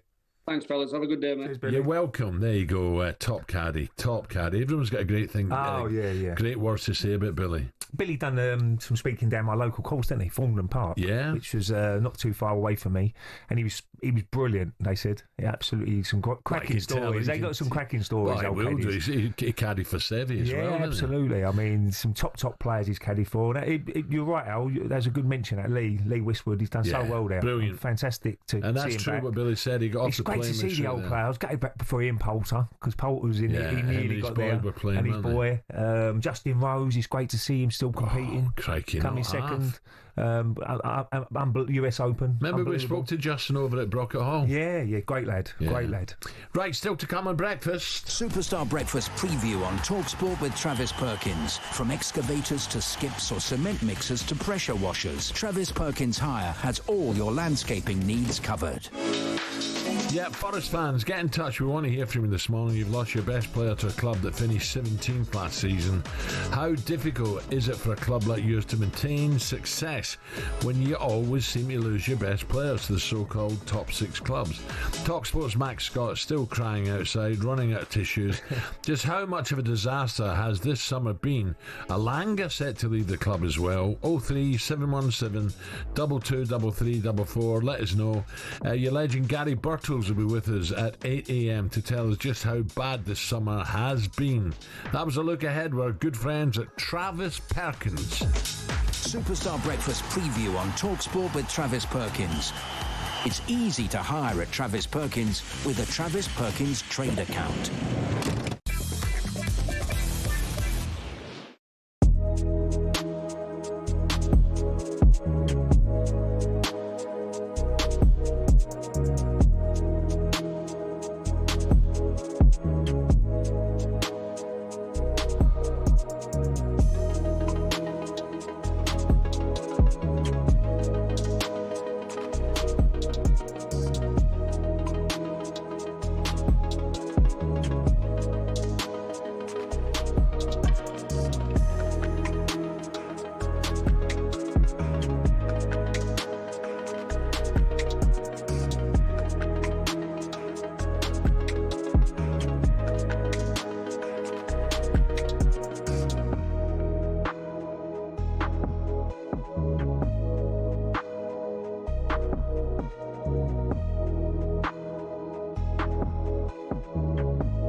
plays that villain role very well now. It's crying out for a little bit more attention. It comes with a lot of crazy people. I took it personally and it kind of made me rebel a bit more. To be honest, I don't really care anymore. I'm never going to change.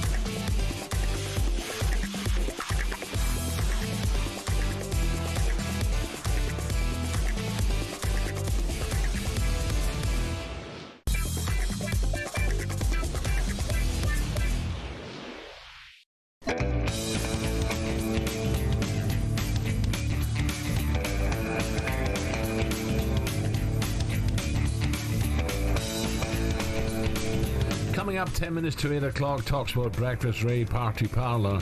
Some of the headlines you're waking up to this morning. It's a glorious morning, by the way. Nottingham Forest midfielder Morgan Gibbs-White set to have a medical at Spurs today before completing around a £16 million move. James O'Connor's back in the Australian fold almost 3 years after his last Wallabies appearance, with Joe Schmidt picking the veteran fly half and his 36-man squad to face the British and Irish Lions, live and exclusive on talkSPORT. And in cricket, Joe Root's unbeaten 99 held England together on the first day of the third test against India at Lord's. I still think it's very open. Former England bowler Stevie Harmison said they need to rely on Root to step up and continue taking big swings. That's the key. England have got shot makers, and all they need is one person to stay with the shot maker, and that is going to be Joe Root. And if Joe Root can go on and get 150 with the shot makers around, that could be the difference between a 100-run lead, 150-run lead on a surface which is not made for people to play big shots, and that's what India want. You look at their top order; they've got some big shot players in there. And another thing that we haven't mentioned, Pant. You've got Pant.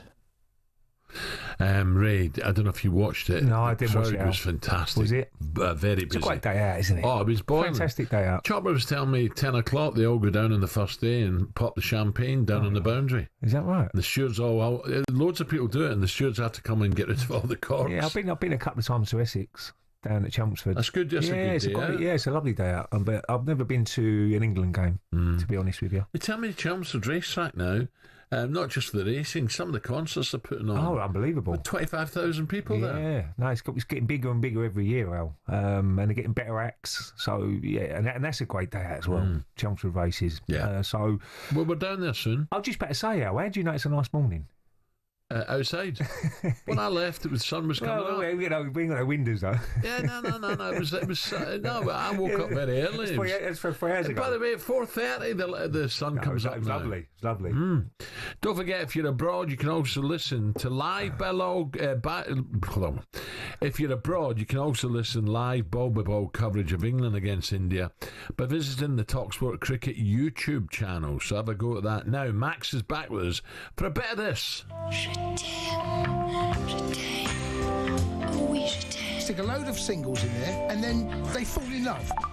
Of course it's hard. It's supposed to be hard. A 36-year-old, you'll have the knockers, you will. Just because it's offering its teat, do I really have to muscle on that? Is there anything in your personal life that could be causing you stress, sir? I'm not a great lover. Hello, what's your name?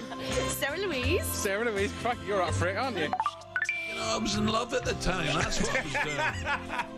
At the time? Moose is always like that, you know. Oh, the Moose. When you see him out, I was thinking about a few. I was thinking Where is he? I was thinking about the Moose. I was thinking about Beaky and Ronnie. Yeah. I still speak to Ronnie. Do you know what, Ronnie? I spoke to Ronnie the other day. Did you? He phoned me up, and I'm just watching him on TV now. Who? Ronnie O'Roney. Was he? Yeah, with the England team, with Goffey, and looking back at some of the old games. And he was Max is with us. Max. Or is it Matt? It's Max, your water boy. Can't even get my name right. Right, we've got a bit of transfer tinder. We're starting off. Just get this one out of the way. Morgan Gibbs-White to Tottenham, £60 million age. Great fit. Age 25, height 5'7".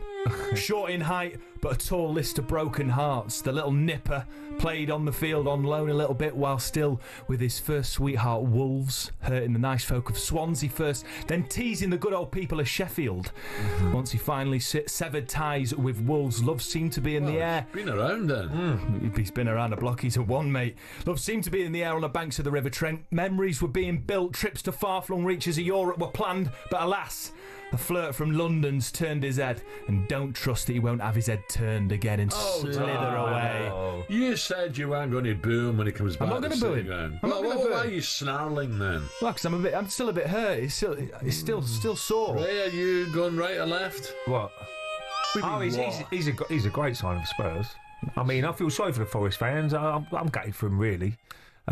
Because he's been a great player for Forest, and it's horrible to see all your best players leave, isn't it? And he is your best player. I'm swiping right. Yeah, I think Tottenham have got a real gem now for the money. Absolutely, for the money they've spent. Wonderful player, wonderful player. Yeah. Right, what else we got? Right, we've got Nonanga. Get back, Al. Right, this one, Noni Madueke, age 23, height 6 foot. They say home is where the heart is, boys. This young man is North London, born and raised. He comes from Barnet, but did spend part of his early career at Crystal Palace. Wasn't it? Yeah. Then he was with Spurs, had a spell in the Netherlands, Chelsea for a few years, and off now it seems to Arsenal. But will he be, big question, will he be more than a side chick for the Gunners? He's not going to start, really, is he? I wouldn't say he would start straight away, but he's certainly a great backup to bring off the bench, isn't he? Yeah. And if he can make a big impact off the bench, then he could start. So I think they needed another. He's right hand side, isn't he? Yeah, he can play a lot. He can play left as well. I'd rather Arsenal put someone left hand side. He can play on the left hand side, Al. So look, for me, I can't wait for the striker to be bought if you're Arsenal. But they did need another winger, and he's a young lad man. He can get better. He's in the England squad, so I'd say right. Swiping right for Ray, Al. You seem a little bit less convinced. No, I'm less convinced. I'll swipe the other way left. By the way, this music, did I not read in the paper today, Jane Birkin, who sang this, one of her handbags went for 7 million plus? Yeah, unbelievable. I didn't get a chance to read it all. Your daughter's done handbags. What? Your daughter's? Original handbag. Oh, wow. Yeah, went for over 7 million at auction. Yeah. It's frightening. I know she was good, but she wasn't that good, crikey. Oh, that's amazing. What else we got? Right, last one. This is Jamie Vardy to Valencia, aged 38. Valencia now. Valencia, see. Height 5'10". Newly single after a 13-year love affair with Leicester. This is a real diamond geezer who went out of his way to give some of the finest bling to an unassuming East Midlands city, back where they belong in the Championship. He's as English as the anger in your voice this morning. Do you not understand why? I've been pouring my heart out to you all morning now. We're talking about Vardy, not Forest. Yeah, well, Leicester came up down there. I had a caller on last night who pretended to be a Forest fan and then came out as a Leicester fan. To be fair play to him, yeah. But I've got it in for him. Anyway, he's as English as they come. But sunny Spain is calling, so could Valencia be his new home? And don't forget, there's bills to pay. You know exactly what I'm talking about, boys. There is bills to pay. She had a go. Whoa. She had a go at the chunk, didn't she? Who did? His wife. Oh, yeah. Mrs. Vardy had a go at the chunk. Fair play, though. Been very disrespectful to Jamie. Is that sort of leaf out of your book, that, isn't it? Is she taking a leaf out of your book there, then? No. All I said was they could stay with the Rooney's if it went to Man United. But, that was tongue-in-cheek. So what are we saying? Jamie Vardy to Valencia. I thought he was going to go to someone like where he supported. That was a talk, wasn't it, at one stage? Because he was a Sheffield Wednesday fan. Yeah, Wednesday are under embargo. They can't get that's it a now. problem, yeah. So there was Wrexham talks, but now it's the sunny heights of Spain. You swipe him right if you want Valencia? Well, for the lifestyle, and I think he'll enjoy it. Valencia is nice. Beautiful. So, and you got to go right. Yeah, I'll go right because listen. I think Vardy's been fantastic. I think he's still got a lot to offer. He can still bang you a goal in, wouldn't he? He played for Leicester, legend of the game. Legend of the game. Swipe him right. Happy days, boys. There we go. 2 rights and 1 left. Okay, back to your tissue box. I've got 3 rights. 2 minutes to 8 o'clock on talkSPORT.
Fingers crossed, says Ollie Pope, that Ben Stokes hasn't picked up a serious groin injury after he was hobbling against India at Lord's. The England captain had to receive considerable medical attention while batting.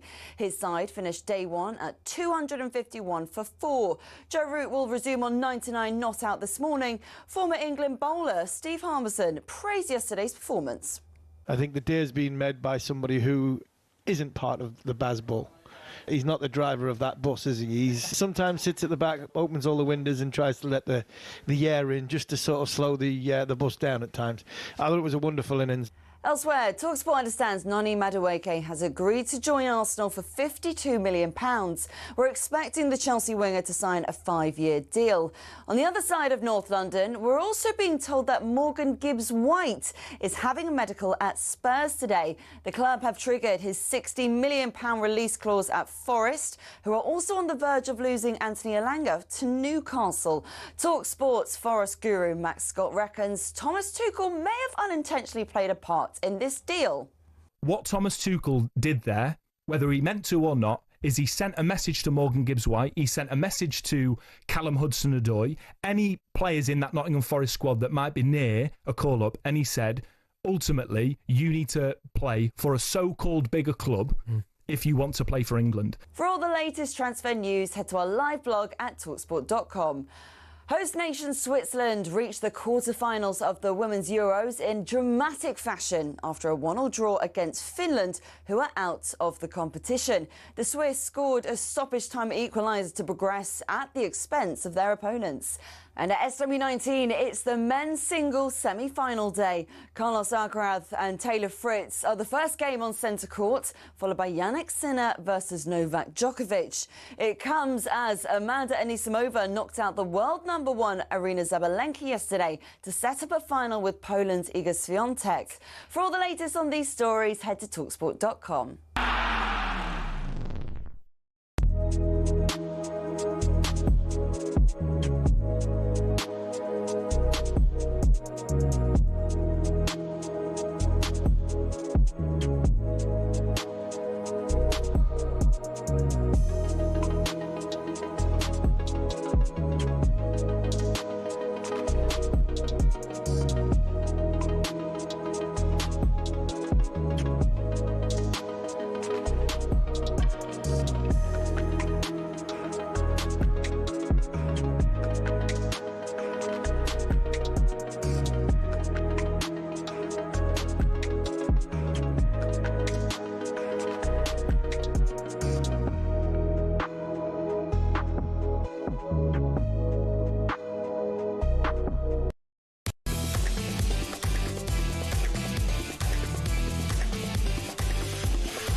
Coming up, 4 minutes past 8 o'clock, talkSPORT Breakfast with Arnold Clark. Build your own car deal online, all with a few clicks. They make buying your next car easy peasy. Ray Parlour with me. On the way for you this morning, tennis star Nick Kyrgios will tell us if Sabalenka was right to call her opponent a bad sport for not apologising after she won a point clipping the net. Some online are calling Sabalenka a bully, though. Oh, really? Plus, Australian rugby legend David Campese will tell us whether the Australians are now confident of winning the series against the Lions, live and exclusive on talkSPORT. For now, though, Forest fans, how must you be feeling this morning? talkSPORT understands Morgan Gibbs-White is set for a medical after his £60 million release clause was triggered by Tottenham. Cross taken makes a deflection, could fall for Gibbs White, and Gibbs White has lashed it into the net.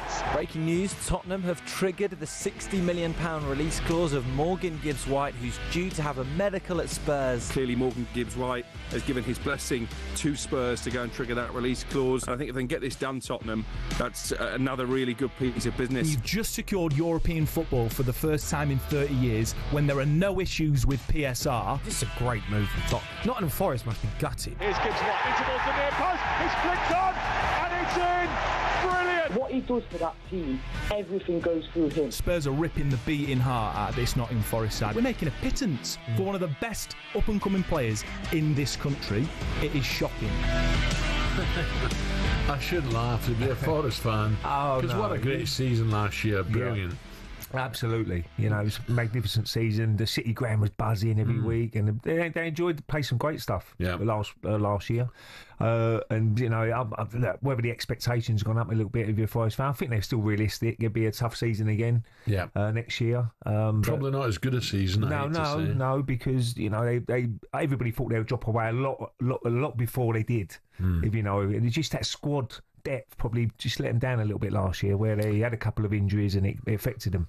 Right, even after the season at Nuno and Forest finishing the highest position in 30 years, by the way, it's not enough to keep hold of Gibbs White. Also a matter of time for Elanga to also be announced as Newcastle's latest signing. So we're asking the question, do we need to worry about Forest going into this next season? How hard does it take being a fan outside the top six, knowing your best players, heads turn at the first opportunity? Give us a call this morning, 03717 22 3344. Alan is a Forest fan. He's done exactly that. Good morning, Alan, or is it a good morning? It must be a little bit depressing for you, mate. Good morning, Alan. Morning, Al. Morning, Ray. Guys, it's football. You know, it's business. I'm not too.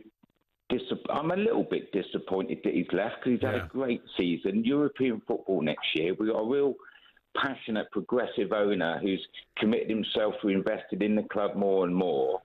And he was given the captaincy this season. So to see him leave is a little bit disappointment, but I'm not worried about it. You know, we'll get players in, we'll restock the squad, and we'll go again like we did last year. Yeah. You know, we surprised everybody last year. No one believed Forest could do what we did last year. And we'll go again. And Nuno's got a great squad. He's a great manager. He's got a great owner behind him. So it's business, it's football. I'm not depressed. I wish the lad luck. I wish he'd gone somewhere else than Tottenham because he ain't going to win nothing there, is he? Let's be honest. But well, Al, you know, when I think about it, Forest last year, it brought me back to when I played against Forest. John Robertson, brilliant. Trevor Francis, God bless. Tony Woodcock. Gary Burtles, we're going to talk to in a moment. There were so many great players. Brilliant players, Great players, honestly. And you think Archie Gemo, people like that. Martin was there. But I don't know if Martin had a great time or not, because I remember saying that to Martin and he said, what are you on about? What are you on about? I touched the wrong nerve there. I don't know what. I didn't mean to be honest, Al, but I did. But listen, you know, your Forest will regroup, and they'll spend a bit of money as well now, I'm sure. Of course. No, absolutely. I mean, Nuno's already brought in a couple of players that he's really enthusiastic about. We're already scouting a couple of others more. You know, we've got plenty of money to spend. We've got no PSR issues coming up this season. We've got European football to look forward to. You know, I'm really upbeat. You know, I've supported Forest for 50 years, born and bred Nottingham boys. So yeah, I'm a little bit disappointed, but I'm not broken-hearted about it. I mean, we did the same 2 years ago. PSR come in. We had to sell Brennan Johnson. He went to Tottenham. Has not had a great time. Tottenham haven't really benefited from him going there. I don't want Morgan Gibbs White to happen to him. I think he deserves better than that, but I ain't worrying about him now. If he wants to go, he wants to go. Okay, thank you, Al. That's it. So positive from Alan there. Let's move on. You've got to be positive. Look, it's a situation where it's all about recruitment now, and I know obviously the Edu's got probably have something to do with that as well. So it's all about bringing players in with the money. You know, whoever put that 60 million in was probably a little bit light, wasn't it, for someone Gibbs White? 60 million. with the 6 million going to Wolves as well. Yeah, you may get another 10. You may get a little bit more. He's certainly a top player for me, and I think Tottenham have got a better deal, if I'm being honest, with the money they've spent. Well, let's see. I mentioned some of the legends of the club when I played against them, and they were one hell of a side. Schultz, Kenny Burns. Yeah, Burns, Viv Anderson, David Needham, and Viv. There's so many in that midfield area as well. Boyer and people like that. Really, really were. It was. Well, to win the European Cup, unbelievable. Twice, wasn't it? Yeah. Amazing. Okay, let's say a very good morning to legend as well, Gary Birtles. Gary, very good morning, Gary. Morning, Gary. Hey, how you doing, gentlemen? Good, Gary. What do you make of it? It's a shame, really, when I think about it. After the season Forest had, European football, and they lose. Well, they've lost one. It looks like they're going to lose a second player as well. Welanga. How are you feeling? Is it a case of we move on? A little bit disappointed because we've lost our two most creative players. Those two were unbelievable for us last season. And I just hope they're thankful for what the football club and Nuno has done for them, because when Elanga came, there were doubts about, his credibility. We all knew he was a great player. And he's turned his career around at Forest, and you've got to praise Forest for doing that. And the same with Morgan Gibbs-White. He's been fantastic. He's led the line well. He's taken the captaincy on. He's got in the England squad. And you can understand people wanting to better themselves. You know yourself as a player, both of you, that if you got the chance to go somewhere else and you were going to get, a better opportunity, like probably at Tottenham, with the Champions League this season, and Thomas Frank, coming from Brentford, I think that was a big draw for the pair of them, because a lot of expectation is there under his management, which is quite right. But it's very disappointing for Forest, and it's going to be very difficult to replace those two. What, any chance of Maddison maybe going the other way, Gary, do you think? Would he go, being an ex-Leicester player, would he go to Forest? Well, there's the thing. We've seen how Steve Cooper, fell at Leicester because of his Forest connections and things like that. It's a little bit strange in the East Midlands between Derby, Leicester and Forest. You've got to be careful.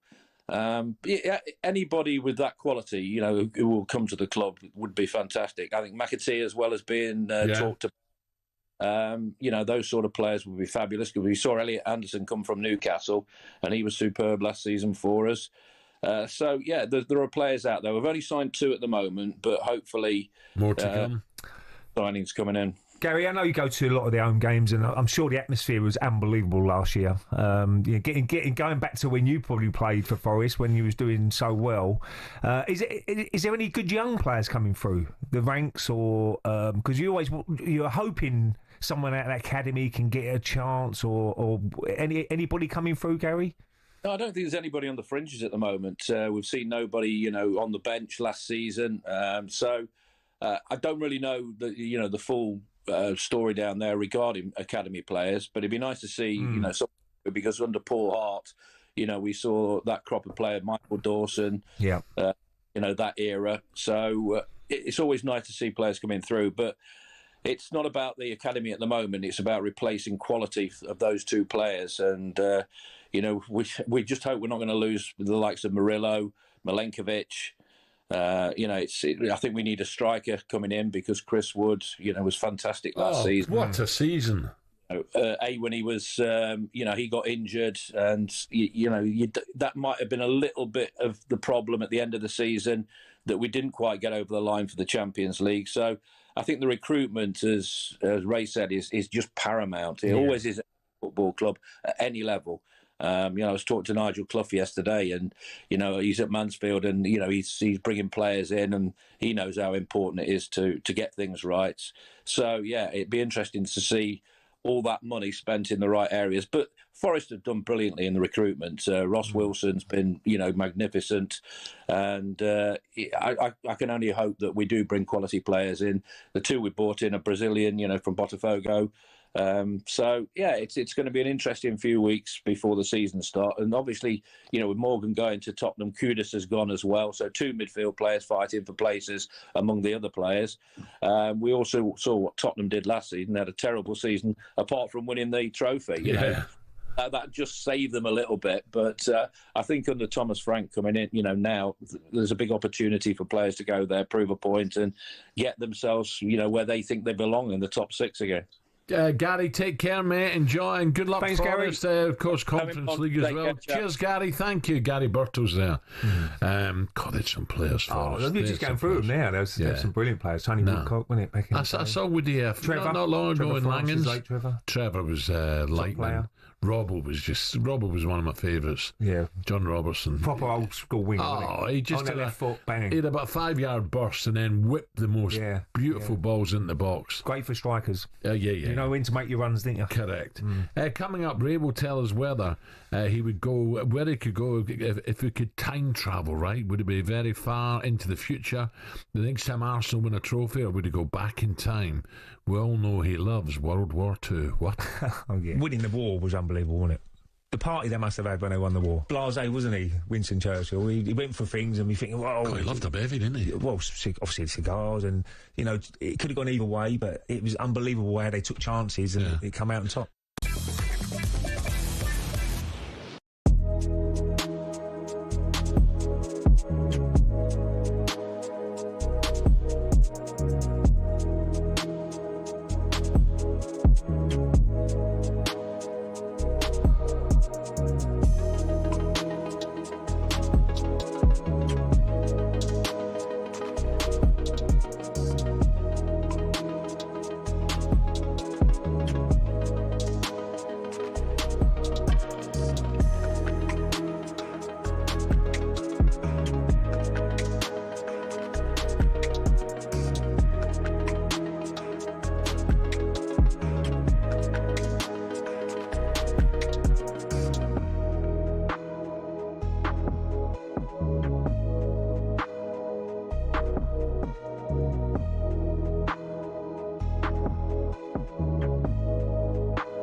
He plays that villain role very well now. That's crying out for a little bit more attention. It comes with a lot of crazy people. I took it personally and it kind of made me rebel a bit more. To be honest, I don't really care anymore. I'm never going to change.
20 minutes past 8.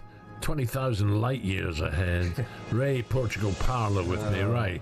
A great chat on Drive yesterday afternoon about time travel. Have a listen to this. For you to prove future events have happened, you'd have to know your history. And you don't. No, but also as well, by the time I've tried to prove these things to the people about the future, yeah, like, I could be gone. Yeah. So, you know what I mean? Living in 1525. Yeah, so, no technology is different. If I'm going to just take back one piece of technology... Yeah. Do you believe time travel exists? No. You don't? No, because someone would have figured that out. What, we'd know because they would have come back to us. You can tell us, yeah.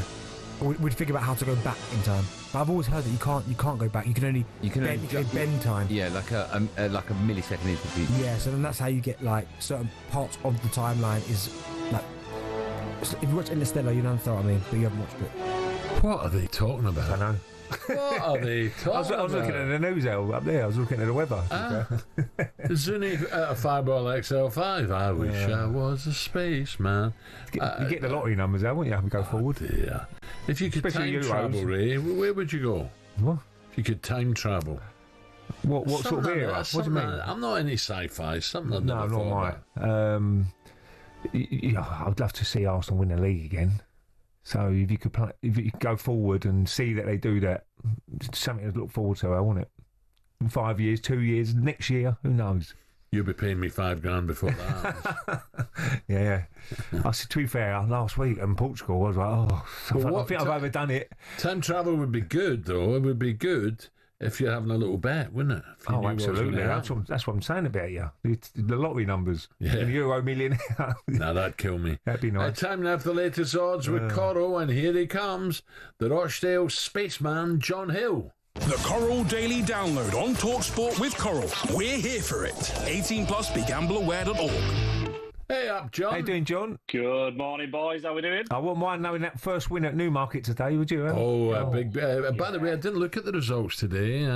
We have July Cup coming up as well, John. So, any shocks yesterday? Well, there was a good horse in the opening race, actually. Aidan O'Brien runner.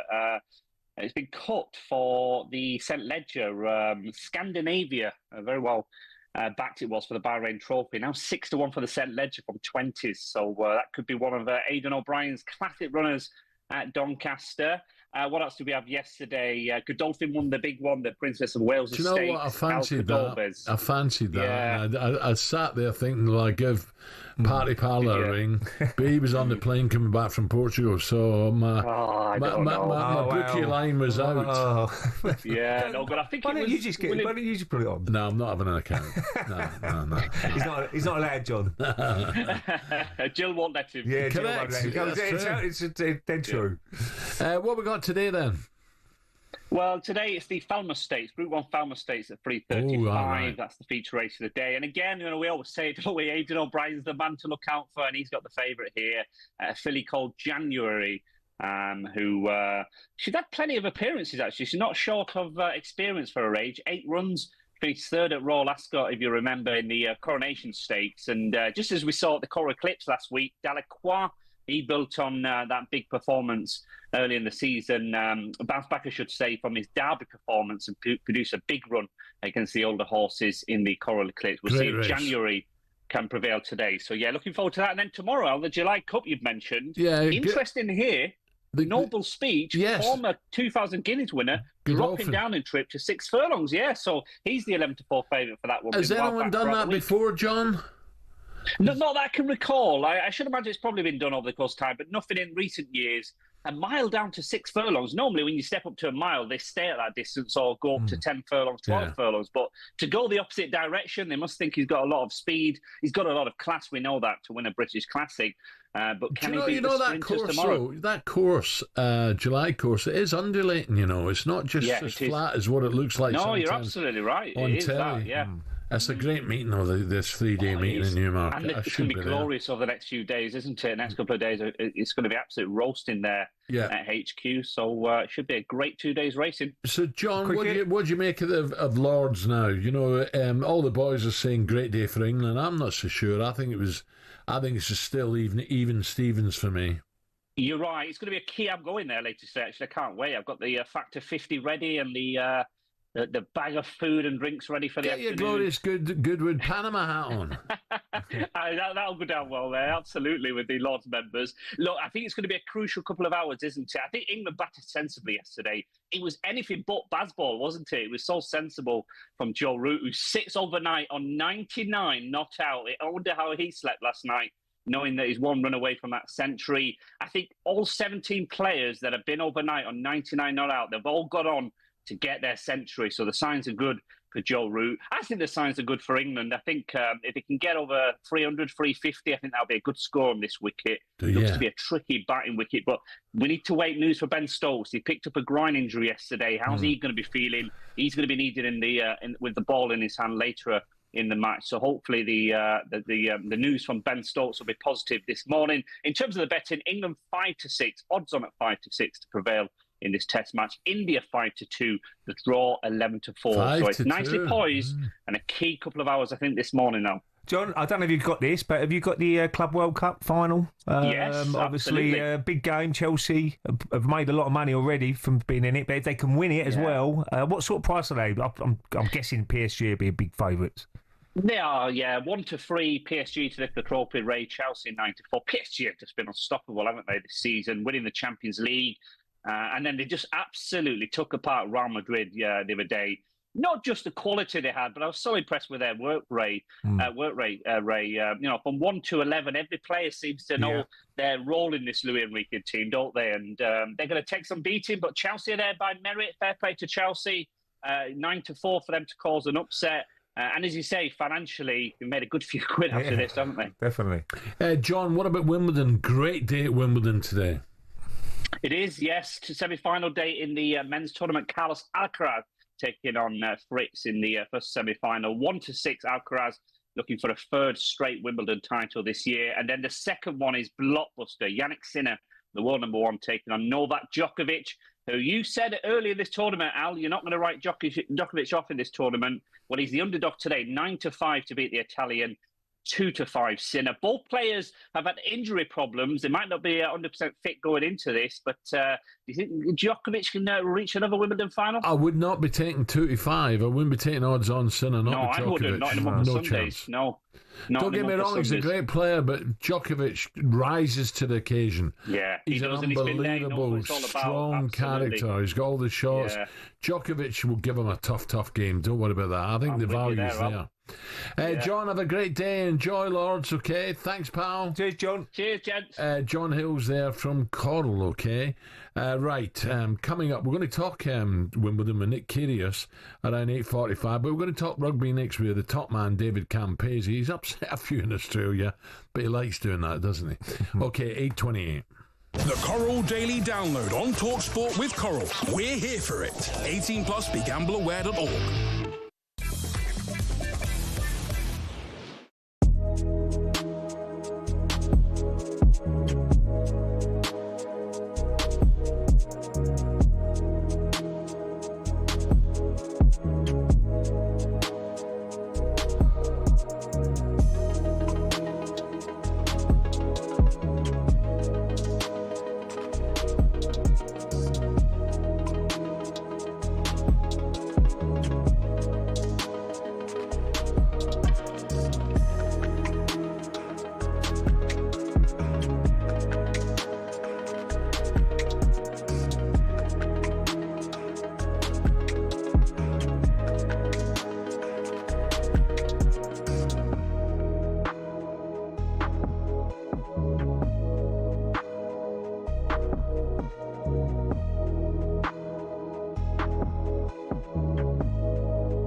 Fingers crossed, says Ollie Pope, that Ben Stokes hasn't picked up a serious groin injury after he was hobbling against India at Lord's. The England captain had to receive considerable medical attention while batting.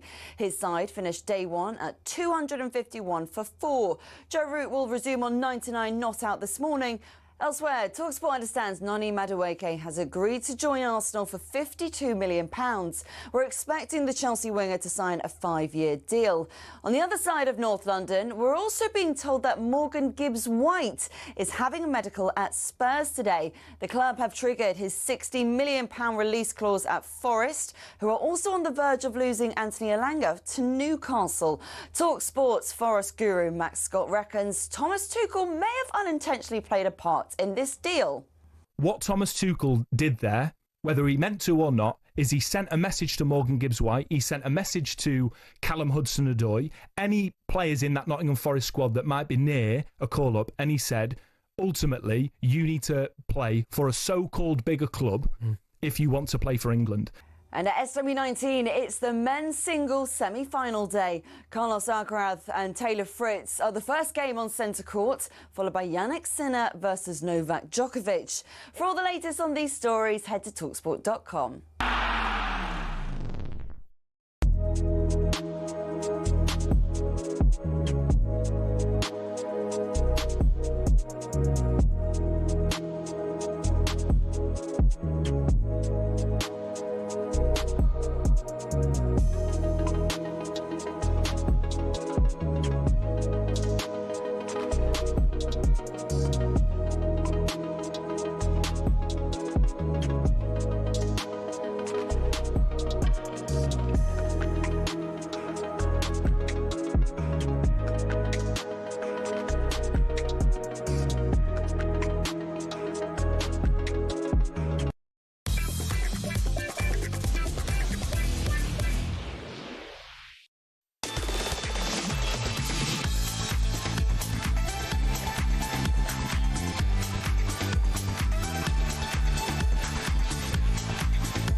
This is talkSPORT Breakfast with the Arnold Clark app. Buy a card and opt in to Arnold Clark Rewards to enjoy access to great giveaways, everyday perks. Ray Parlour with me. You've not had a Rugby for a while, I might have a Carrier this weekend now. That's too hot. I nearly went for one in Portugal as it goes. I've got Carriers, quick bit of breaking news for you. talkSPORT's chief football correspondent, Alex Crook, is reporting that there's more bad news for Forest and for Brentford fans. B striker Vissa is pushing for a move away, according to a source. And Anthony Elanga deal to Newcastle, we're told, is done. Things get worse and worse for Brentford and Forest fans this summer. 03717 223344 if you want to have your say. Alex Crook will be with us around 9:30 this morning for more on that. Right, Ray, there's a story in The Sun this morning you won't believe. According to a survey that quizzed 2,000 fans, Manchester United's 99 treble winning side is the greatest of all time. Pep's Barcelona comes second, while Brazil's 1970 team took bronze. But perhaps surprisingly, the Arsenal Invincibles could only make 7th on that list. Is that right? Well, I played some very, very good teams, Al. I mean, 98 was a good team. That was a special team. Not as many players as the 04 squad. 202 was another good team I played in. Look, the Invincibles, will it ever happen again? Do you think it happened? People going on there because it's so. Liverpool didn't lose many. Well, did no, they? Liverpool lost to Watford, if you remember rightly. About April time, I think they lost. March, April time. Back a few years back, looked like they could be doing it. And I think Watford got relegated that year as well, which was a big surprise at Vicarage Road. Again, I think it's very, very hard to compare teams, if I'm being honest, for different eras. That United side would that be the greatest ever? A good side, very, very good side. But, we had a penalty last kick of the game in the FA Cup semi-final. By the way, I'm sure which it could have gone the other way, but you do need a little bit of luck because they missed a penalty in the Invincible season. So let me give you the 1, 2, 3 again. Right, so it was the survey. It was 2,000 fans. United's 99 treble side won it. Well, Pep's Barcelona second. Brazil's 1970. You want to go back that far? What about Celtic 1967?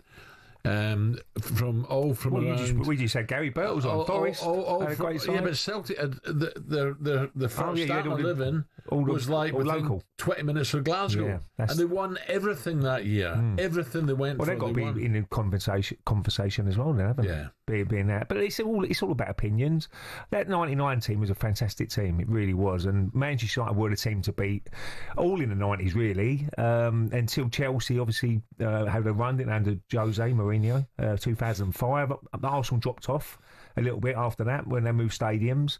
But yeah, I think you've just got to look at Man City. They got 100 points, didn't they? Yeah. That was a team. That was a team and a half, and to get 100 points. But I really do believe it's hard to compare. If I'm being honest, to say, well, I can't sit and say that. That Invincibles definitely beat that team. I remember 70. Ray, you're too young, but I remember 1970 Brazilian team, absolutely full of flair. Yeah. Pitches were nowhere as good. The ball wasn't as good. There was tackling. They were different. That's your brilliant story when what was it called? Neri.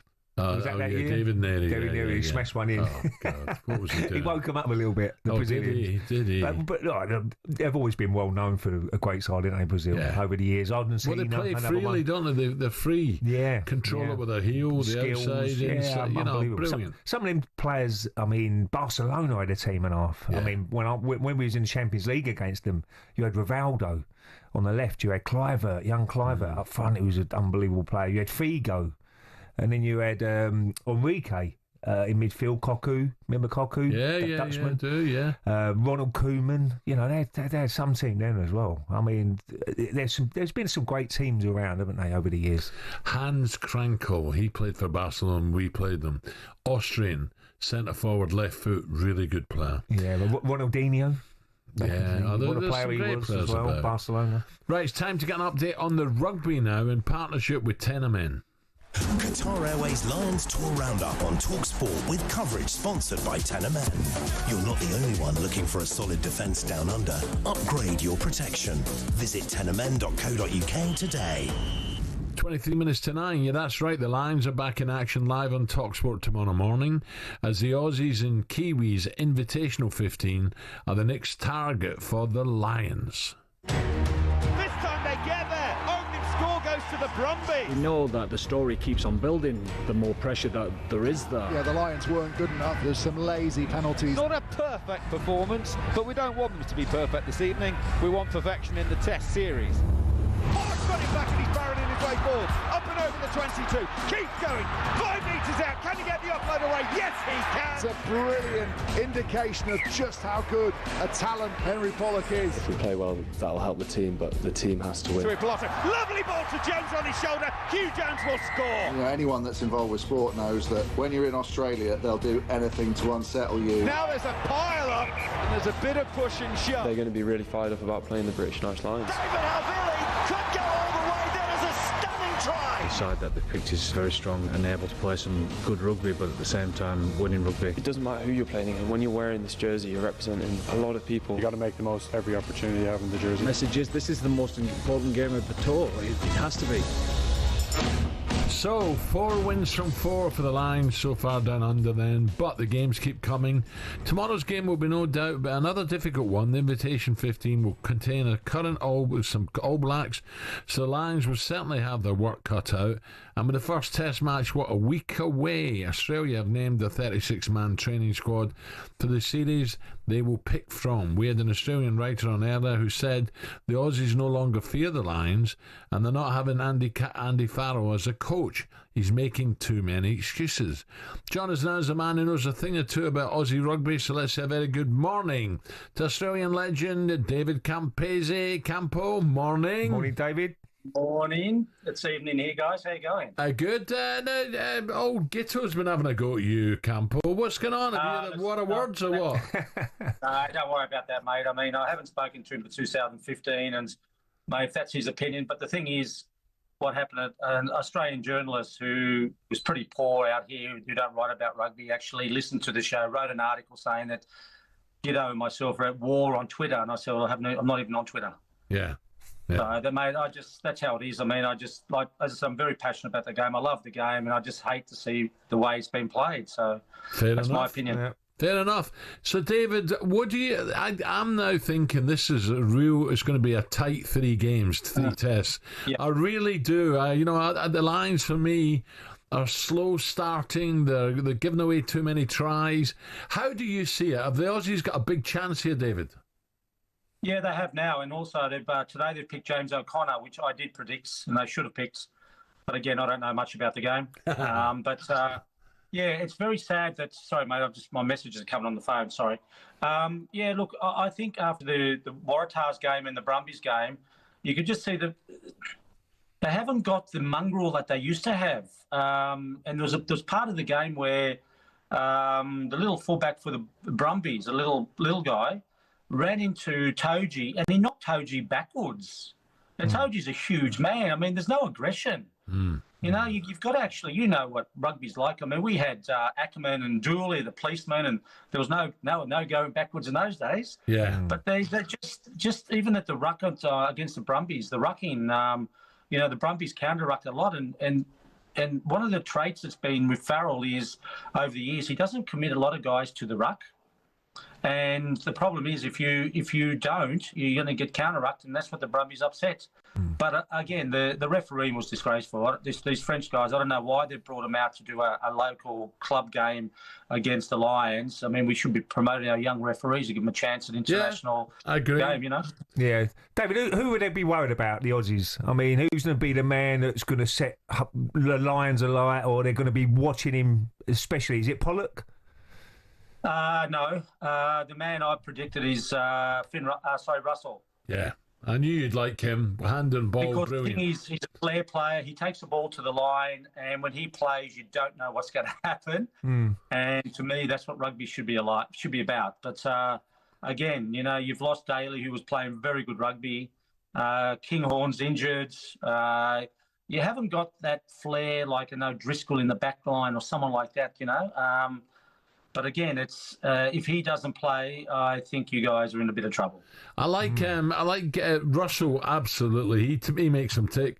Gibson Park, and I like Lowe as well out wide. So I think they're 3 key players. But I just feel, you know, I feel Australia are going to get some tries, that's for sure.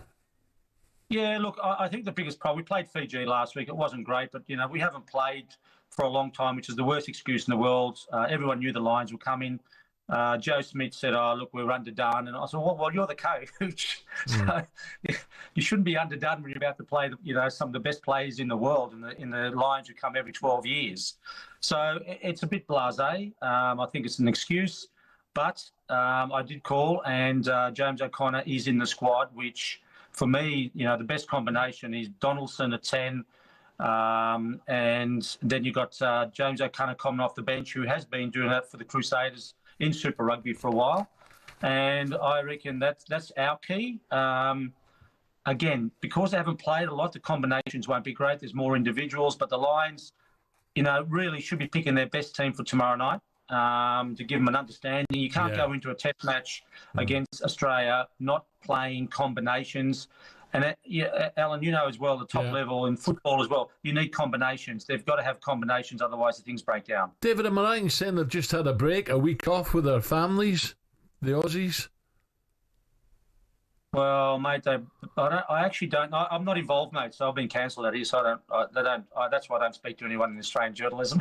I just speak to you guys. Yeah, but that's what the journalist told us today. He said they've just had a week off. He found very bizarre, very strange, and it would be just a week away before the first test. If that's true, it's ridiculous. Yeah, look, again, I don't know. I said I don't. There's not much in the papers out here about rugby anyway. It's very sad. Where we are, and you know, Rugby Australia's got a lot to do. Obviously, you know, the last World Cup, $4.5 million over budget. We're $80 million in debt, so it's not great. But again, you know, James O'Connor's been the best number 10 in Australia playing for the Crusaders in New Zealand because he couldn't get a contract here. So I think they were a bit worried about if he plays really well. Everyone's going to say, well, why haven't you picked this guy? You know, he's a great talent. He's like a Russell. You don't know what you're going to get. Yeah. And that's what you need. You need, especially in Australia, you know, we've always been dominant or sport's been going well when you go out there and you entertain people. and that's where we've struggled for a while. So, again, this Test match series now is going to be very, very. I thought it was going to be 3-0. It's going to be very, very interesting now. Yeah, brilliant. David, enjoy Thanks, the David. invitation game and then the first test. We'll talk later. Thank you. Nice one, David. Anytime. David Campese there, great, speaks his mind. That's the way it should be. Right, that was all thanks to our friends at Tenamen. Qatar Airways Lions Tour Roundup on talkSPORT with coverage sponsored by Tenamen. You're not the only one looking for a solid defence down under. Upgrade your protection. Visit tenamen.co.uk today.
He plays that villain role very well now. It's crying out for a little bit more attention. It comes with a lot of crazy people. I took it personally and it kind of made me rebel a bit more. To be honest, I don't really care anymore. I'm never going to change.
10 minutes to 9 o'clock. Ray Parlour with me. Sorry we can't get Nick Kyrgios. Stuck in traffic. Thank you, Mr. Khan. London traffic. Wales great Gareth Bale says the consortium in Leeds has submitted a brand new offer to buy Cardiff City. By the way, on that, Ramsey talked about going went to Mexico. Can you believe that? Yeah, I'm That is a weird I was really one. surprised about that, yeah. Because we thought maybe he was in with Gareth. Yeah, he might have been part of the... consortium? Yeah, whatever. But, he's... Mexico. Yeah, he's gone Mexico City. Can't believe which it. is an amazing move, really. He's obviously he went abroad, didn't he, to Italy. Made a lot of money because he went on a free, I think, didn't he, to Italy. But he's a really good lad as well, Aaron. Done really well at Arsenal. Scored some really vital goals, FA Cup goals, and that sort of thing. But I was a little bit surprised though when I saw the news that he's gone all the way to Mexico. Well, he's got a young family, so I'm sure it'd be an experience. Put it that way. Arsenal have signed Denmark midfielder Christian Norgard from Brentford in a £15 million deal. By the way, someone texted me, said, this is Keith from Brentford. He said, Alan, Brentford losing way more than Forest. Nearly 40 goals we're losing now. Yeah. And that is a lot. That is a lot of goals, that's a good point. Mandzukic is the next name expected to be the latest new signing at the Emirates, heading to Arsenal. And yesterday on the Numpty Bar, Jason Cundy likened England winner to one of the best in the world. Wow. He picks the ball up. He's got one thing on his mind. I'm going to attack my fullback. And he's a little bit of a throwback. Well, he's like the PSG wingers. Is what I'd like to think. What we want to see coming back. It's just a gravity scale. He is a little bit like that. Okay, can he get better? Of course he can. Of course he can. Last season, he moved from the right to the left. So there was this big issue between Sancho on the left, and we had Noni and we had Neto, right? And it was like Resca couldn't work out, do I play Noni or do I play Neto? But Sancho would start, and then we had, occasionally Neto would start. Eventually, the reason we got top four, one of the reasons, was because of Noni, because he played on the left and he solved a problem. Why wouldn't you? Whatever happened to, if he's a danger out in that wing, why does the fullback go down and get close to him and not let him turn to take him on and run with the ball? Well, I think you've got to mix it up as a winger. Oh, especially. yeah, but no, I'm talking about as a fullback. You go right up his backside and just, you're not turning. I'm not letting you turn. Yeah, but then you can spin him behind now, I suppose. Well, if you can, you've got to be aware of that. We used to do that a lot. Go short to get the ball and then buff. But if you're talking about if he's on the left-hand side and you're the right fullback down really touch tight, your right-hand side centre-half's got to be looking for that ball in behind. Then you've got to be clever as a winger and suck the defender in, and that's when the forward makes his run into that space. Yeah, well then that's when the centre half moves across, and then the left full back, left-sided midfield centre half shuffle across. See, we always more or less had right footers on that left hand side going back in the day. Overmars always cut in.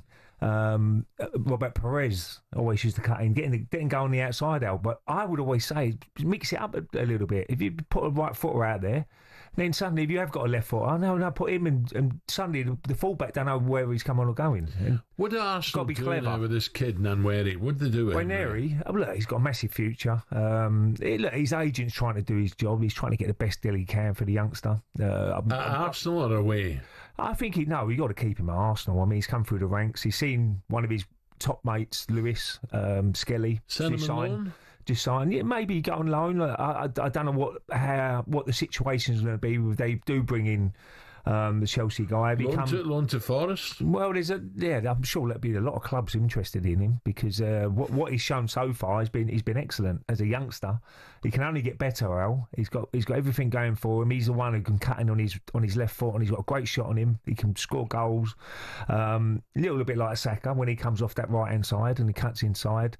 But you just don't want to be too predictable. And at times, players can be too predictable as a fullback. You got to mix it up. Fullbacks against Saka must show him outside, and I know he can go by them outside.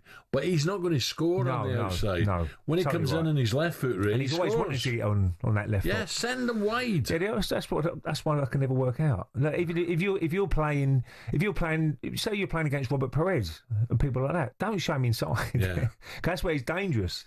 You know, you show him down the line, and he's, you know, every now and again he'll go past you on that left hand side, but again he's crossing with his wrong foot. Yeah. If you know what I mean. So it's not rocket science sometimes, football, is it? According to talkSPORT, Morgan Gibbs-White set for medical today at Spurs after they activated the £60 million release clause at Forest. So if you're a Forest fan or a Tottenham fan, get involved. We'll hear from you in the last hour. How do you feel? Let us know. 03 717 22 3344. Let's take a quick call. Let's speak to Ben, the Forest fan, first. Morning, Ben. Morning, Ben. Morning, how are we doing? Good, Ben. A lot better than you. You must be gutted this morning. Yeah, it's not been a good week, has it? Let's be honest. No. You know, I think, as a few people said earlier, you know, Elanga maybe we can swallow, but, you know, Gibbs-White obviously was just appointed captain. So I think the club is a bit surprised. You know, Man City was sniffing around earlier in the season. So I think there's something maybe a bit sinister that, you know, his agents let Tottenham know about this clause and that's what's activated it. Yeah, usually that's usually the way it goes, isn't it? There'll be a little bit of an inkling to say, would he be interested? And then he might say, yeah, well, I would be interested, and that's when they... Ben, he's a good player, and Tottenham fans will be delighted to get a capturing him. He's a real good player. Yeah, no, he is a good player. He's been great for us for 3 years. I think fans saying that 60 million is too low. I mean, you've got to remember, we signed him when we just got promoted. So if we'd have got relegated that first season, 60 million would have been a lot of money for him, wouldn't it? But I think, you know, maybe now on reflection, we tried to get him to sign a new deal and he wouldn't. So, I mean, we've got to trust the process. We've come a long way.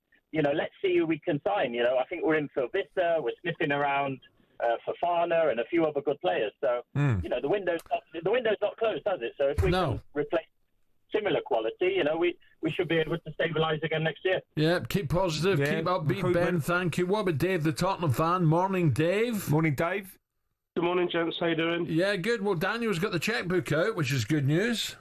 I know. It's astonishing. Go on, Mr. Levy. Keep it going, please. But, yeah, I mean, Gibbs-White is exactly the kind of player we need. You know, unlock defences, bit of power, bit of creativity going forward, and we need depth next year, you know, with the Champions League as well. One thing I just did want to say, though, that was really funny, the Forest fan that called up earlier, he said, well, what's he going to Tottenham for? He's never going to win anything there. And Brennan Johnson hasn't done anything. Well, Johnson scored the goal last month. I know, I was thinking that. I didn't want to shoot him down. I thought, well, that was a very important goal. Yeah. Dave, I would love to ask you, how would you set that midfield up now? Now, if Maddison stays and Gibbs-White, obviously, you've got Bentaker, you've got quite a few midfielders now, haven't you? How would you set it up in that middle area? I don't think you can play Gibbs-White and Maddison. I think there'll probably be a little bit of rotation there because you still need some defensive midfielders as well. So I'd still have Sarr and Bentancur in the middle with Gibbs-White in front of them, possibly Maddison coming in maybe as a sub. But yeah, and then we've also got Kudus as well, who can kind of play across the front three anywhere. So I still think we need another one or two. But I think he'll make it. I think with Champions League and the cup competitions, they're all going to get a game. So I think absolutely, yeah. Nice one, Dave. Thank you. Let's look ahead to the final hour of the show with Benchmark. Superstar Breakfast preview on talkSPORT with Benchmark's Kitchens and Joinery. Get trade prices on kitchens to suit all styles and budgets at Benchmark's. Yeah, stick with us. We're going to be chatting with this former Tottenham man at 9 o'clock. Where is actually the passion for football here within this ownership? It's very clear. This is just poor business. Ramon Vega will be joining us for more reaction to Spurs and the recent flurry in the market. And happy birthday, Suzanne Vega, today as well. Ed, you've been very slow with the birthdays today. That was our breakfast preview with Benchmark. Superstar Breakfast preview on talkSPORT with Benchmark's Kitchens and Joinery. All our Benchmark's kitchen doors come with a 5-year guarantee. Terms and conditions apply.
Fingers crossed, says Ollie Pope, that Ben Stokes hasn't picked up a serious groin injury after he was hobbling against India at Lord's. The England captain had to receive considerable medical attention while batting. His side finished day one at 251 for 4. Joe Root will resume on 99 not out this morning. Former England bowler Steve Harmison praised yesterday's performance. I think the day has been made by somebody who isn't part of the Bazball. He's not the driver of that bus, is he? He sometimes sits at the back, opens all the windows and tries to let the air in just to sort of slow the bus down at times. I thought it was a wonderful innings. Elsewhere, talkSPORT understands Noni Madueke has agreed to join Arsenal for £52 million. We're expecting the Chelsea winger to sign a 5-year deal. On the other side of North London, we're also being told that Morgan Gibbs-White is having a medical at Spurs today. The club have triggered his £60 million release clause at Forest, who are also on the verge of losing Anthony Elanga to Newcastle. talkSPORT's Forest guru Max Scott reckons Thomas Tuchel may have unintentionally played a part in this deal.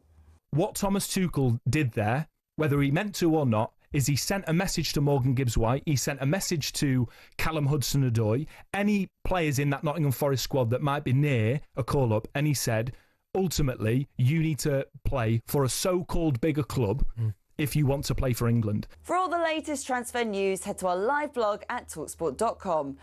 Host nation Switzerland reached the quarter-finals of the Women's Euros in dramatic fashion after a 1-1 draw against Finland, who are out of the competition. The Swiss scored a stoppage-time equaliser to progress at the expense of their opponents. And at SW19, it's the men's singles semi-final day. Carlos Alcaraz and Taylor Fritz are the first game on centre court, followed by Jannik Sinner versus Novak Djokovic. It comes as Amanda Anisimova knocked out the world #1 Arina Zabalenka yesterday to set up a final with Poland's Iga Świątek. For all the latest on these stories, head to talksport.com.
Okay, coming up to 6 minutes past 9 o'clock. talkSPORT Breakfast with Arnold Clark. Get the best used car deals guaranteed with Arnold Clark. Ray Parlour with me, so you might be having the Rugby. Alan Brazil. Barocca, yeah, I'm on the Baroccas at the moment. How many you had now? Eh? Two. God, you'll be buzzing later. You shouldn't have too many. You'll be on the dance floor. Well, No, they're all right. too many, should you? So what are you doing tonight? You're going to have an easy... I don't know yet, Al. I don't like doing plans. I just go with the flow. I'm going to play golf this afternoon. It'll be busy over there, I should imagine, though. So I'll play 9 holes and then have probably a couple of beers after. The Rose by any chance? Probably. I promise I'll go straight home. No chance. By 7. It's a Friday. By 7. It's still to come between now and 10. We're going to be speaking live to 2 Wimbledon finalists, Julian Cash and Lloyd Glasspool, who are Great Britain's dream doubles pair at this year's tournament. First all-British pair since 1960 to make the final. That's brilliant. We'll find out whether doubles tennis is coming home around 9:30. Plus, just 8 days till Usyk against Dubois face off again. We'll get a heavyweight perspective from British star and WBA Intercontinental Champion Dave Allen, the Doncaster De La Hoya. Oh dear. But some more breaking news for you first. Good news for Brentford fans, or maybe it's not what you wanted. Jordan Henderson's reportedly agreed a 2-year deal with the West London side. Well, why wouldn't you want that? 03717223344. Is Henderson the kind of signing you were hoping for after losing Frank and probably losing Bueno and Visa? Give us a call. Give us your thoughts. Reports this morning, Jordan Henderson is a Brentford player. Ray, what do you reckon to that one? Norgard's gone to Arsenal, wasn't Yeah. he? So he's... I think Norgard's very versatile. He can play. Sure, Jordan will sit there, won't so he? he's got lots of experience. He's good for the young players because of what he's done in his career, Jordan. So he's not a bad person to have around the very good rooms. Professional, isn't Absolutely, yeah. So I can see the logic in it, if I'm being honest. But maybe he'd be looking to go down that coaching route as well, which was well reported, wasn't it? At one stage, it looked like he was going to go back to Sunderland. And also Rangers. Rangers, you said, yeah. But Norgard is obviously there's a gap in that midfield now, so he won't play every game, but he's a good player to certain games. He'd be used, wouldn't he? Why do you think he'll play every game? Just his age? Yeah, probably. I think he will probably. He gets a little. Look, he's a fit lad for his age. There's no doubt about that. But he does get a little bit tougher when you're getting, in the mid-30s, which he is now, isn't he? 34, 35. It's just that recovery, Al, between games, which he might struggle a little bit. But he's certainly, with his experience and what he can bring to the team, he'd be a decent addition, definitely. Now, though, it's all going the transfer market for Tottenham.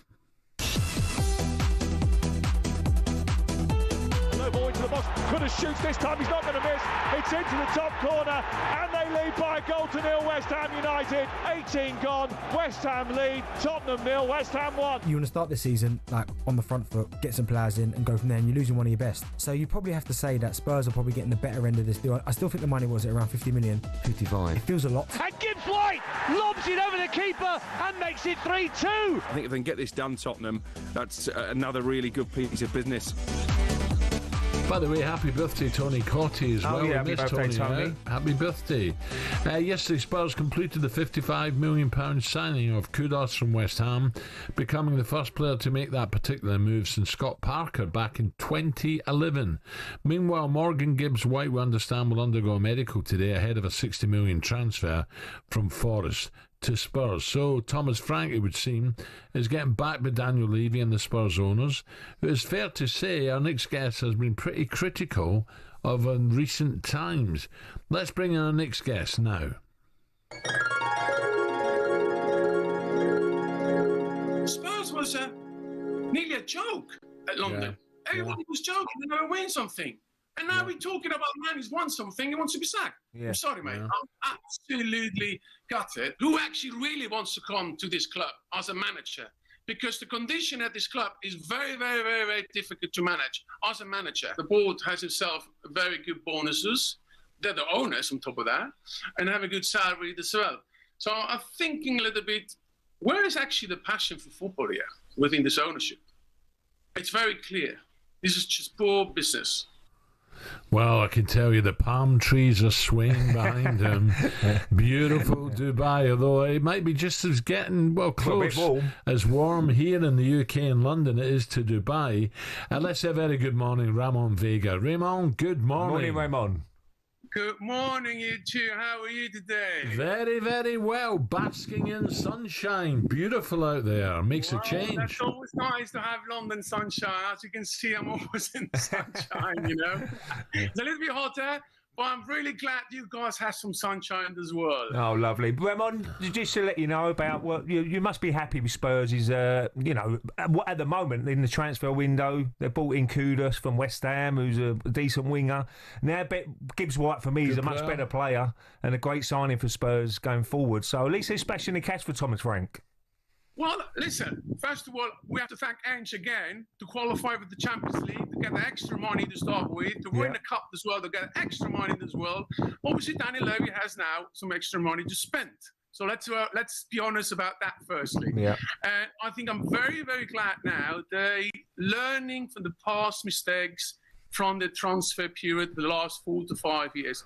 As I already mentioned once in this show as well, the bigger mistake and the core mistake within Spurs within the last 4 to 5 years, what kind of player, what kind of transfer, and how early you can go into it. And I think now, I can see now, they learn from the past mistakes and they're really going in early stage. And it's great for the managers as well. I think for Frank, fantastic. Which manager doesn't want to have early at the pre-season, the new players to get integrated, get this philosophy in place, etc.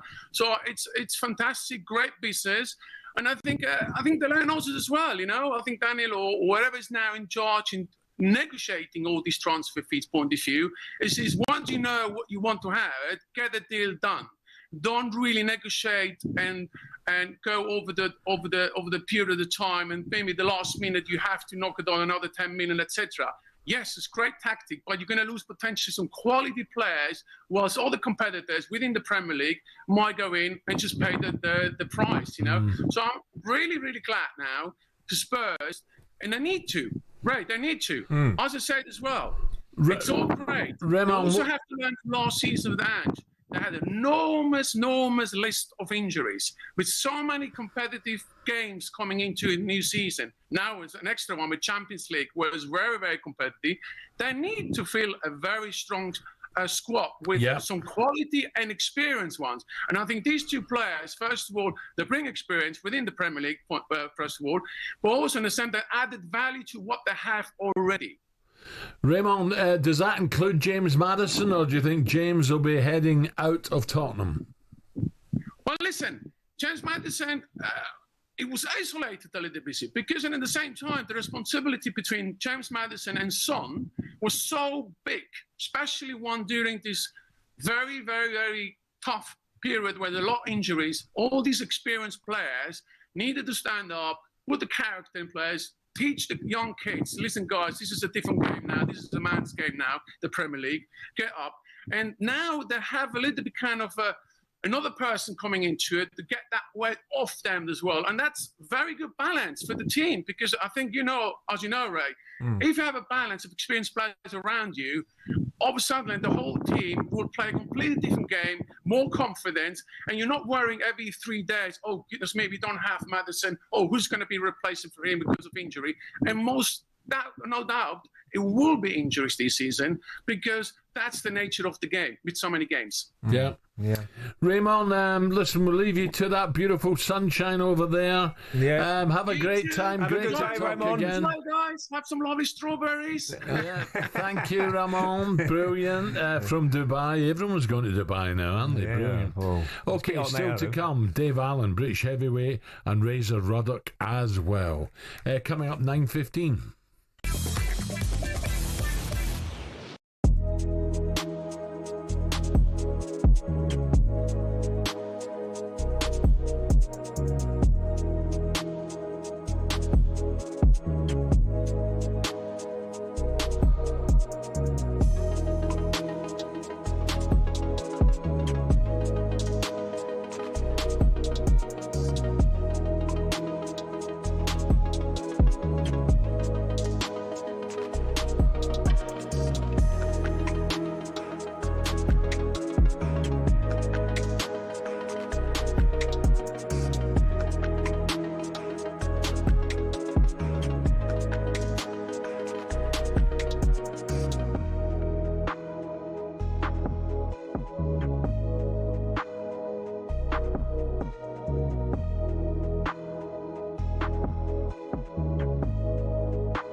plays that villain role very well now. It's crying out for a little bit more attention. It comes with a lot of crazy people. I took it personally and it kind of made me rebel a bit more. To be honest, I don't really care anymore. I'm never going to change.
(19:09), talkSPORT Breakfast with Arnold Clark App.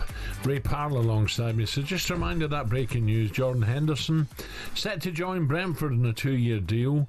03717 223344 if you want to have your say on whether Jordan is a great signing, a good signing for Brentford, or could he struggle in the Premier League after 2 years away? I'll tell you what, Keith's a Brentford fan. Let's take Keith's call. Keith, a very good morning. Welcome to talkSPORT, Keith. Morning, Keith. Good morning, Al. How you doing? Good, thanks. How do you feel about that? Good. I'm just in shock, really. I don't know what to say. I think the thing is, like, we've just lost our manager to Tottenham. We've lost our goalie. We've lost our captain to Arsenal. Our best player potentially going to Man United and then Bremo. And then maybe Whistler to Tottenham. There's no team in the league that could lose their manager, the best player, their captain, and stay in the league, and the 40 goals we had up front. Now, Jordan brings some experience, but he hasn't played in the Premier League for quite a while now. So I just don't know. I just think I'm really worried about us next year. If we stay up, I think it's going to be by the skin of our teeth because we've just ripped the whole heart and soul out of the team. It is a great shame as well because Brentford have been involved in so many great games last season. Crikey, exciting games, brilliant, even against my team Ipswich. What a game that was. So it's fair to say you're underwhelmed by this signing. Do you know, we're losing so much experience, and he brings with him experience, and he's still obviously, you know, I think Tuchel bringing him back into the England fold, they still think he can do it at a level, but I just worry, like, we need to make more signings. I would say he can help, definitely. He's a great player back in the day. You know, how many games is he going to play? Is he going to be able to play the full season? You know, is he going to get injured? It's just, I'm a little bit on the fence with this one. And I've just not seen us make signings like this before. You know, he's 35 now. Yeah. No spring chicken. So I think it's going to be, we're just going to have to wait and see, if I'm honest. I think it'd be more nice signings, one. though. Yeah, Brentford have been making more signings. They're getting a lot of money. And their recruitment's been very good over the years, haven't it? And are they not going to increase the capacity of the ground as well? I'm not too sure, but I think the recruitment, who they brought in before, have been very good. So I'm sure they've got a plan. They bring players in who's going to try and make it better. But you can see why you don't want to be losing your best players. It's a nightmare. But I'm sure that Brighton have always got around it, and Brentford have been quite a good model doing that as well. Right, the bumper season of sport just keeps on coming, this time in the world of boxing. And we have an absolute world-class heavyweight fight live on talkSPORT, and it's next Saturday.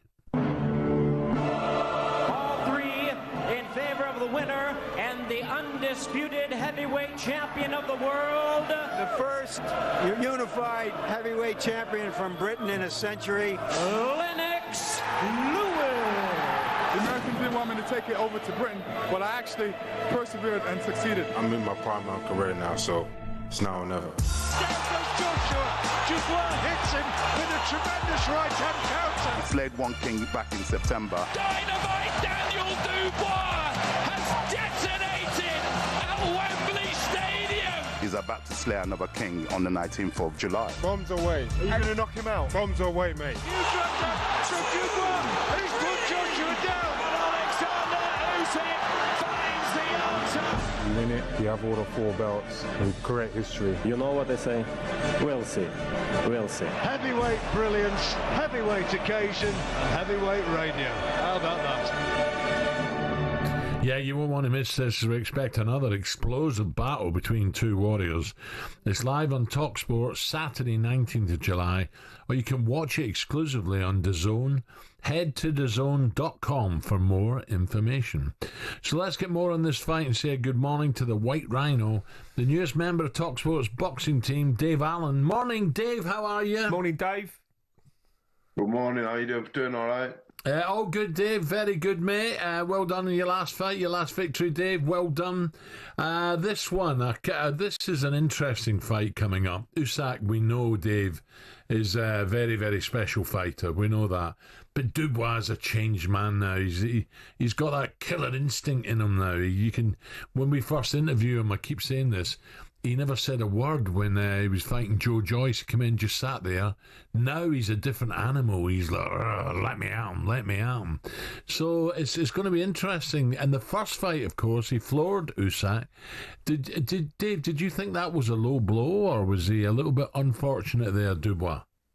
I think Usyk already is one of the best fighters in history. Anyway, he's one of the best heavyweights of all time, one of the best fighters, full stop. Olympic gold medalist, two-weight undisputed world champion, about to try and become a three-time. I thought it was a low blow. I thought it was an illegal blow. Right. I do think if he landed the shot and the referee said it was a legal shot, Usyk would have got up anyway and gone on to win the fight. But this is a different Dale Dubois now. I think it's a totally different man that Usyk is facing from the one he faced last time. So it's an interesting fight. I give Dubois a big chance, but Usyk, he still has to be the big favourite. Would he be, Dave? Would Dubois? Do you reckon he'd be the hardest puncher now in the heavyweight division? Is he the best, the hardest? I would say so. Yeah, I think he's properly developed into a man now. I think he's a very, he's a mature heavyweight. When he was fighting Joyce, when he fought Usyk the first time, he was probably still a kid, really. I'm 33 now. I think I've come into my own the last couple of years. So Daniel, I think now is coming into his peak years. So I would argue he's the heaviest-handed heavyweight in the world, definitely with his left hand. I sparred him from personal experience. His left jab was harder than most people's right hand. So I wouldn't argue that he was the biggest puncher in the world, yeah. Wow. Dave, what's next for you? You just taking it easy at the moment, or you still training and, waiting for your next bout? A mix of both, to be honest, yeah. I'm in the gym. Yeah. I'm in the gym every day, twice a day, and eating everything that I can see. I eat everything I can get my hands on, yeah. So I'm just waiting for the day. At the minute, it's looking like October.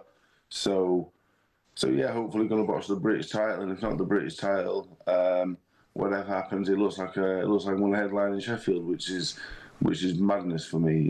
I grew up, Nassim Hamed, then Kell Brook, and I might finally get a chance to headline in Sheffield myself. And when you say names like that, and to put my name alongside them headlining at Sheffield, dream come true. Yeah, brilliant. Tell me, Dave, you must be impressed with this young kid, Moses. Every time I see him, I'm like, whoa, who is this kid? He is lightning fast and can punch. Yeah, he looks like the next big thing. I've always been proud that I will fight anybody. He's one guy I've always said, no, I'm all right. I'll pass him. Yeah, he looks like the next big thing. So I'm not in a rush to box him, and I don't think many are, to be honest.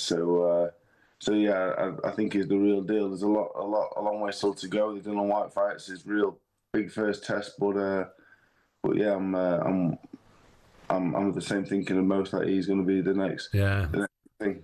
Yeah, we got to remember Katie Taylor as well. Great fight. Yeah, this is a good one. I mean, I think she'd be slight outsider of the bout, but it should be a real opportunity for her, isn't it? Yeah, it's a fantastic show. You've got Savannah Marshall, Chantal Cameron, Ellie Scottney. It's a fantastic show full of talent. Taylor Serrano 3. The first two fights have been great. So yeah, it's a great weekend of boxing. Shakur Stevenson. You've got Balanga Shiraz. So yeah, I'm a boxing geek, really. It's all I do, it's all I watch. So, yeah, I'm looking forward to all of them. Well, Dave, listen, congratulations on your last victory. Hopefully you get your next big fight. Sheffield will be great. As you say, you're very proud to go there, headline that. We wish you well, mate. Keep on eating. Don't worry about that. Definitely will. Thank you. Keep on eating. Nice one, Dave. Dave Allen there. Brilliant. I tell you what, he's done well. His career, great career. Absolutely, yeah. 33 now, you know. But this guy, you got to watch this guy, Moses. Yeah. How old is he, Al? Oh, he's young. Yeah. Young. Really young. He is lightning fast. Amazing. Dave says, you know, he'd fight anyone, but not him. Why, he's so quick, Ray. Is he? He's got the speed of a middleweight, honestly. Oh, wow. He's a one-off. Brilliant. Right, coming up, we get the very latest from the transfer market. Henderson to Brentford, Gibbs White to Tottenham. It's all kicking off. Our chief football correspondent will tell exactly what's going on next.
Fingers crossed, says Ollie Pope, that Ben Stokes hasn't picked up a serious groin injury after he was hobbling against India at Lord's. The England captain had to receive considerable medical attention while batting. His side finished day one at 251 for 4. Joe Root will resume on 99 not out this morning. Elsewhere, talkSPORT understands Noni Madueke has agreed to join Arsenal for £52 million. We're expecting the Chelsea winger to sign a 5-year deal. On the other side of North London, we're also being told that Morgan Gibbs-White is having a medical at Spurs today. The club have triggered his £60 million release clause at Forest, who are also on the verge of losing Anthony Elanga to Newcastle. talkSPORT's Forest guru Max Scott reckons Thomas Tuchel may have unintentionally played a part in this deal. What Thomas Tuchel did there, whether he meant to or not, is he sent a message to Morgan Gibbs-White, he sent a message to Callum Hudson-Odoi, any players in that Nottingham Forest squad that might be near a call-up, and he said, ultimately, you need to play for a so-called bigger club if you want to play for England. And at SW19, it's the men's singles semi-final day. Carlos Alcaraz and Taylor Fritz are the first game on centre court, followed by Jannik Sinner versus Novak Djokovic. For all the latest on these stories, head to talksport.com.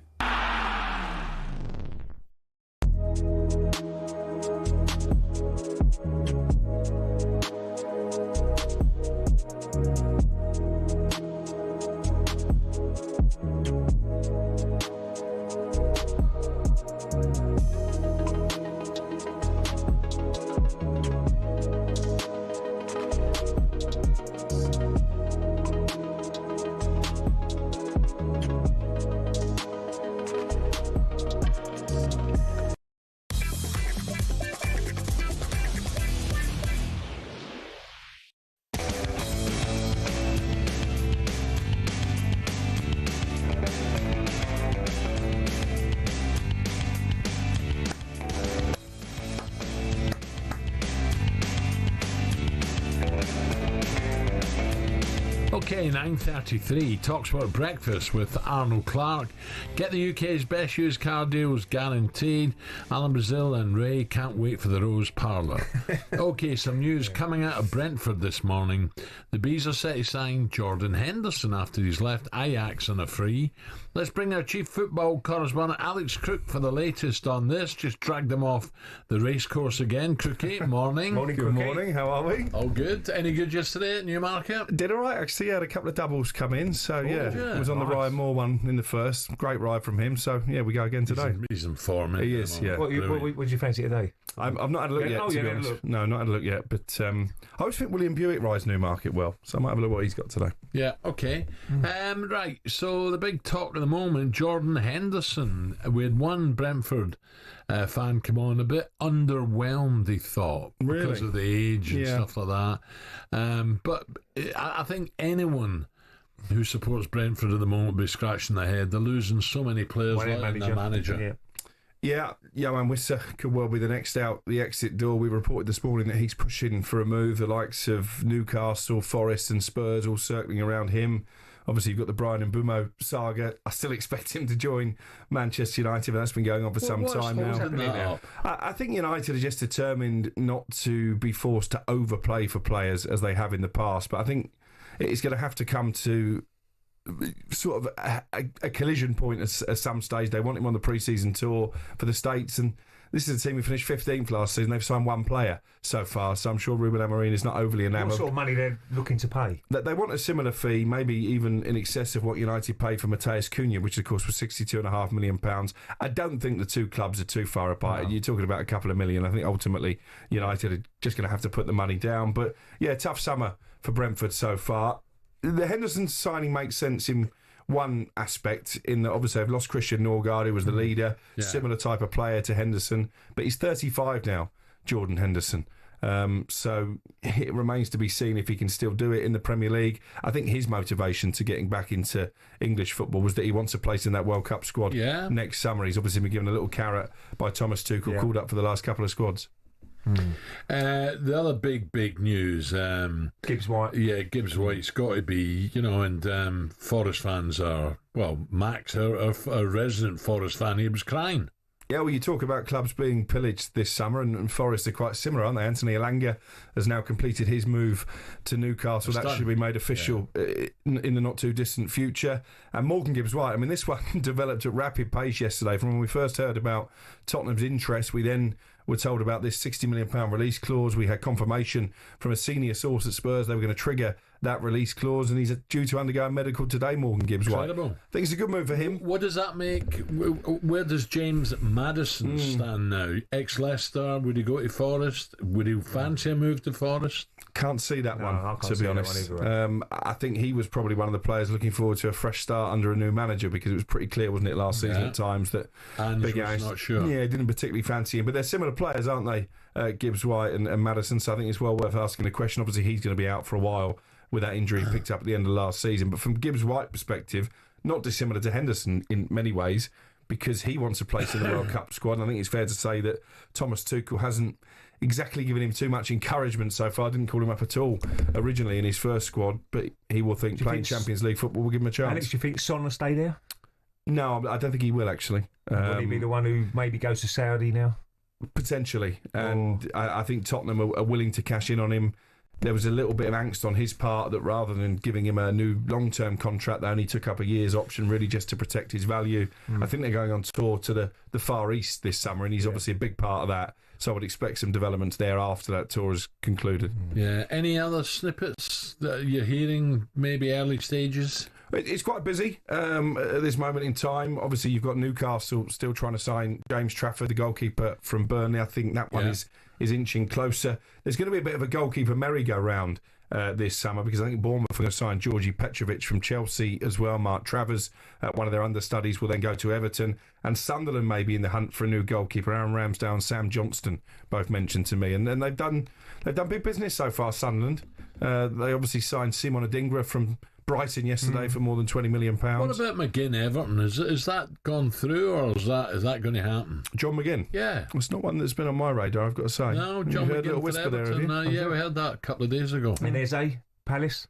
I think there's still a chance that Eze goes to Arsenal. Obviously, Arsenal agreeing a £52 million fee overnight for Noni Madueke. I'm sure you've already had your say on that.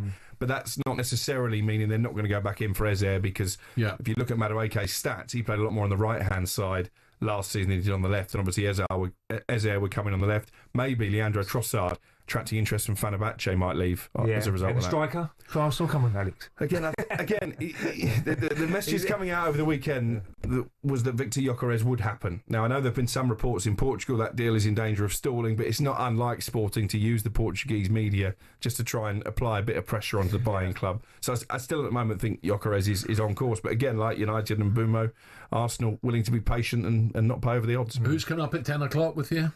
We got Alan Pardew with us today. Okay. So it'll be interesting to see what he makes of some of these transfers. It's been a busy window, hasn't it, so far? Yeah, good. Okay. Have a good show. Thank you. Will do. Right, we've been chatting Wimbledon today ahead of all the semi-final matchups. Let's chat the men's doubles, as we have two British hopefuls who yesterday booked a place in this year's Wimbledon finals. And this is very important. The first all-British pair in the finals since 1960. Incredible. Happy to say both join us now. A very good morning to doubles men. Julian Cash and Lloyd Glasspool. Guys, a very, very good morning. Good morning, guys. Morning, how you doing? And congratulations, by the way, brilliant. You were having a good time. Was it yesterday? I watched real good time. Crowd were loving every minute of it. Yeah, for sure. Great to play on court one. It was a packed house. Atmosphere was incredible. So yeah, to get over the line and make the finals was a real treat, and looking forward to Saturday. What about your opponents, guys? Tell us a little bit about them. One of them has won the Aussie Open, and the other I've actually lost to at Wimbledon before. So they're coming in as the underdogs, but they're not too much underdogs. They're still very good players. So it'll be definitely a tough match to get over the line there. Yeah, and if you were to go on and win this, guys, would this be the highlight of your career so far? I think so, yeah. I don't think it gets much better than winning Wimbledon, no matter what you do in your career. So yeah, it's definitely going to be a special moment.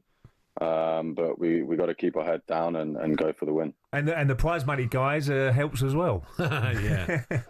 Lloyd knows about that. In London. No more holiday inns, boys, eh? Here we go. What about how are you coping with the heat? Because it must be boiling on court one or centre court. It must be absolutely roasting down there. I think it's been okay. I mean, you actually get a little bit of shade on the bigger courts. The start of the tournament was crazy hot, but also yesterday we played a little bit later. So I think Saturday is going to be one of the hottest days, and we play in the middle of the day. So yeah, we'll have to take care of the fluids there for sure. Yeah. But we don't struggle too much with the heat. We're pretty used to it, travelling around all the time. So I think we'll be okay. And what is it now? What is it today? Just a rest day, or you'll be out practicing or doing certain bits before the final? Yeah, today's a lot light today. We'll head back over to Wimbledon, kind of sort the bodies out with the physios and whatever. Very light on court, sharpen up a couple of things that we're going to have to implement on Saturday. But yeah, it's very much about resting and preparing, making sure we're 100%. Who do you fancy in the men's semis? Who's going to make the final, guys? Oof. I want Alcaraz Djokovic final. That's what I want. Yeah, I think same for me there. I think that would be the biggest seller for sure. He's some player, Alcaraz. Look, don't get me wrong, Djokovic I love to bits. What a character, where his determination, his professionalism, unbelievable. Doesn't know what it's like to lose.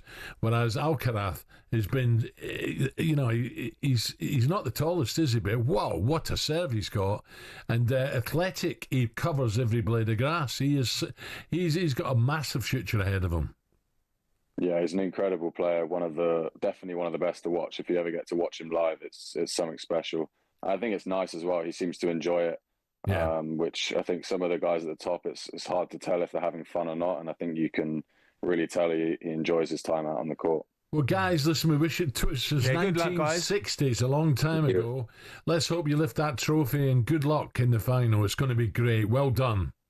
Thanks a lot, guys. Pleasure. That's brilliant, isn't it? Oh, absolutely. Dream come true, isn't it? Yeah. It's like the World Cup, isn't it? Being in the World Cup final. By the way, we shouldn't forget, just onto the men's singles, we shouldn't forget Fritz. He's number 5 seed, the American. You know, he's a top player. Well, everyone's talking about Alcaraz and, you know. Sinner or Djokovic, no one's mentioning Fritz. No, Djokovic is just a machine, isn't he? You know, he's a winner. And when he's up against it, he seems to find something from somewhere to get him over the line. But whoever's going to get to that final, it's going to be a hell of a final. Back in the day, there were some great finals at Wimbledon. 340 grand each. How many Cobra bombs would you get for that? well deserved. I mean, that's what it's all about. Yeah. By the way, these are great tennis players in their own rights and singles. Absolutely, yeah. They're just, there's sometimes so many great players out work there. together really well, and everybody knows exactly where they're going to run and do this, do that, and they'll work on a few bits, and they'll be watching the opposition saying, well, they're strongest, so the points are there, and we have to try and combat that. So, but it's an absolute dream to play in a final at Wimbledon, surely. Yeah, good luck, guys. We wish you well. Up next, we cross to New York City ahead of the Club World Cup final. That's coming next.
He plays that villain role very well now. That's crying out for a little bit more attention. It comes with a lot of crazy people. I took it personally and it kind of made me rebel a bit more. To be honest, I don't really care anymore. I'm never going to change.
Woke up this morning.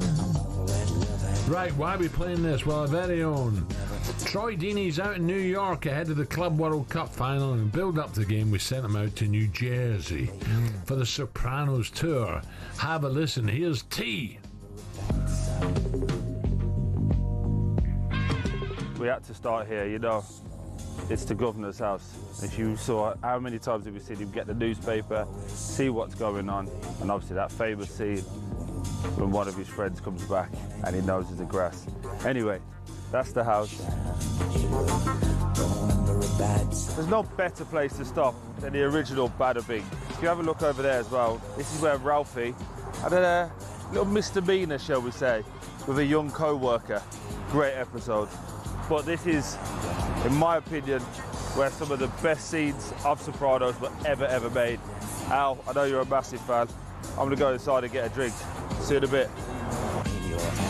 The merchandise in there, unbelievable.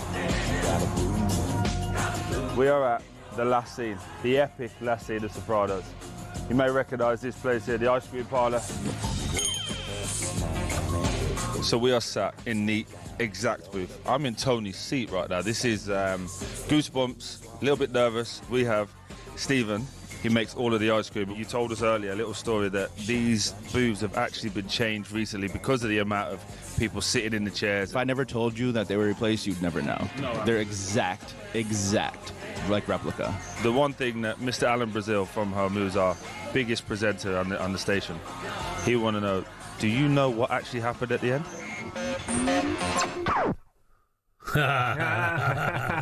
Tell you what, nice one, Troy. What a series as well that was. My mum just started watching it now. My mum, really, my mum and my brother. I still think the one in the forest. It grows on you, doesn't it? I think the first few were a little bit, and then suddenly you get. Remember they come back from Atlantic City and they stopped off, and there was a van load of hooch, stolen liquor. Yeah. And Tony, with a big smile on his face, says to was it cousin? Was it Chrissy? He says, "Come on," and they start nicking off the van and putting in the back of the car. It was hilarious. Yeah, I mean, who did you have in the studio at that time? I had. You remember? Sil. I think I was it. Yeah, Sil. That's it. Sil, yeah. who's plays in the band. He's some great characters. The E Street Band with Springsteen. Yeah. How many loads. I still watch it. Yeah, I could watch that again. Yeah, I still watch it. He's brilliant. I can't believe he's gone. No, exactly. No, it was sort of a thing you get addicted to. That was. You could watch 3 or 4 a night. Yeah. And then want to watch another one, but you can't because it's getting too late. I do that. You binge. I do. I binge series. On series, yeah. When you get into it. There was so many, and then there was his boy in the car, his new car, with his girlfriend.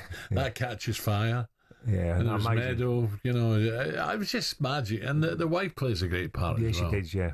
No, it's brilliant programme. Right, don't forget the World Cup final is live on talkSPORT this Sunday. Of course, Club World Cup final. Whilst England take on Wales in the Women's Euros is on talkSPORT too. England should win it, but Wales will make it tough. Let's head back to the phone lines now. They've been filled with Brentford, Forest and Tottenham fans after the huge transfer news this morning. 03717 223344, that's the number. Jordan Henderson is set to join Brentford, a 2-year deal. And Forest could lose Elanga and Gibbs-White on the same day to Newcastle and Tottenham, respectively. So how worried are Forest fans ahead of the new season? It is a great shame. Let's ask Sophie, the Forest fan. Sophie, a very good morning. Morning, Sophie. Morning, guys. How are you? Oh, after a brilliant season, Sophie, this is not good news, Alan. Is it? It's not good news.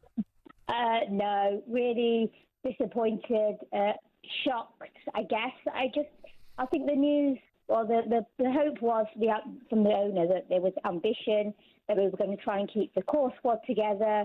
We've got a European spot as well. Yeah. Obviously, we don't know which one it is. So to lose Elanga was really difficult because actually the word on the street was he didn't actually want to go, but for business and financial sense, it made sense. And we thought, okay, right, he's gone, okay, fair enough, you know. And we haven't signed anybody to replace him as well, which worries me. Sophie, not yet, but there's bound to be some new faces coming in. There's got to be. Yeah, I'd hope so. Yeah, we'd hope so. But the Morgan Gibbs-White one, I think, is the biggest shock. I think there was no kind of... There was all the stuff around Man City. Would he, wouldn't they? Would they come in? He was too expensive. And then yesterday, I mean, the timing of it couldn't have been any stranger. The Forest marketing team had put out the new kit, and his picture was on it marketing the new kit. And then all of a sudden, again, if it's still out to be true, it was him that wanted to go, and there was a £60 million trigger release clause. We're a bit sad, actually. He was the beating heart of our team, and for him to turn around, you know, players come and go, and people, just like a promotion in the job, people want to do better, and that's absolutely fine. You know, we didn't get Champions League. These clubs that they're going to will be playing in the Champions League, but I think it's the way that he's done it. Yeah. I'm not sure Forest fans will be that forgiving, and there is a reason why the Wolves fans don't like him, so I'm just going to put that out there. We're really disappointed. You know, we're hoping we're going to get some quality signings in for going forward, and that's, you know, defensively we've still managed at the moment, unless there's some more surprises come in, we've managed to keep obviously our defence, which is brilliant, but going forward, and those assists and his contribution. Sorry, my 2-year-old's just let rip on all the biscuits behind me. Sophie, what about a couple of youngsters like Harvey Elliott and McAtee from City? What about a couple of youngsters coming in? Yeah, absolutely, yeah. I mean, if their names we're linked with, my husband's a massive Liverpool fan, and I've always really rated Harvey Elliott and thought he didn't really get the game time he deserved at Liverpool. And McAtee, yeah, young, promising. If we can get these... I think there's a lot of links with Forest. If we can get these names through the door, absolutely great. You know, it's, like I said, football's evolving, players move on. We don't expect loyalty. You know, we don't expect Steven Gerrard and he's going to stay at the club forever and ever. And we don't expect that. But I think with Morgan Gibbs-White, the way it's happened, such almost instantly back through the back door, quickly. You know, he was on marketing products for the company. So obviously Forest weren't aware that this was going to happen.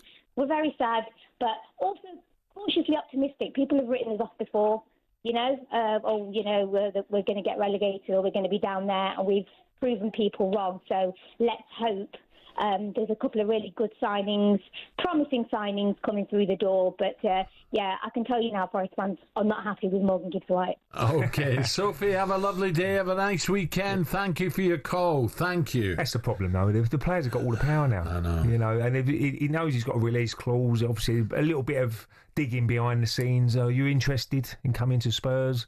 He's probably said, yeah, but what's the deal going to be? The agents told the deal, and then suddenly that's it, and they know they're going to get him, and that's how it works in business. Well, it's difficult when an agent puts something in your head. Yeah, it's hard to get out of, isn't it? Well, that's why they do put lots of clauses in the contracts now to keep the players not happy. Who would you be more concerned about, Brentford or Forest? Well, Forest was just unbelievable last year. I mean, I really wanted to try and hold on to that 4th position. I know Chelsea beat him last game, didn't they? Brentford, I think there's still time. I wouldn't panic at all. Both clubs at the moment. I mean, I always look at the window at the end of it. When you can't buy no more players. Now, there's still lots of time to buy players, so I'm sure Brentford are going to be busy trying to get the right players in. And I know they've lost a few, if they do, and Burmo and people like that. And there's a lot of goals to lose, there's no doubt about that. 40 goals, yeah. But it's a situation where you've got to trust the people going to buy the new players, and hopefully they get it right. And that's all you can hope for. And Forest will be the same. They don't want to lose their best players. They just want to hope that they can get a decent player to come in and do a similar sort of job to Gibbs-White and Alanga and players like that. But I won't be too concerned yet. Right, Ray, listen, enjoy your golf today, mate. It's going to be very hot. Get your hat on. Yeah. Have a listen. Thank you for listening all week. Have a great weekend. When you back? I'm back next week. Wednesday, I think I'll leave you next week. Yeah, are you? Okay, so Party Parlour and me on Wednesday. But don't go away. Jim Crookie and Alan Pardew coming up next. As I say, thank you for listening. Have a great weekend. And I'll speak to you Wednesday, 2 minutes to 10.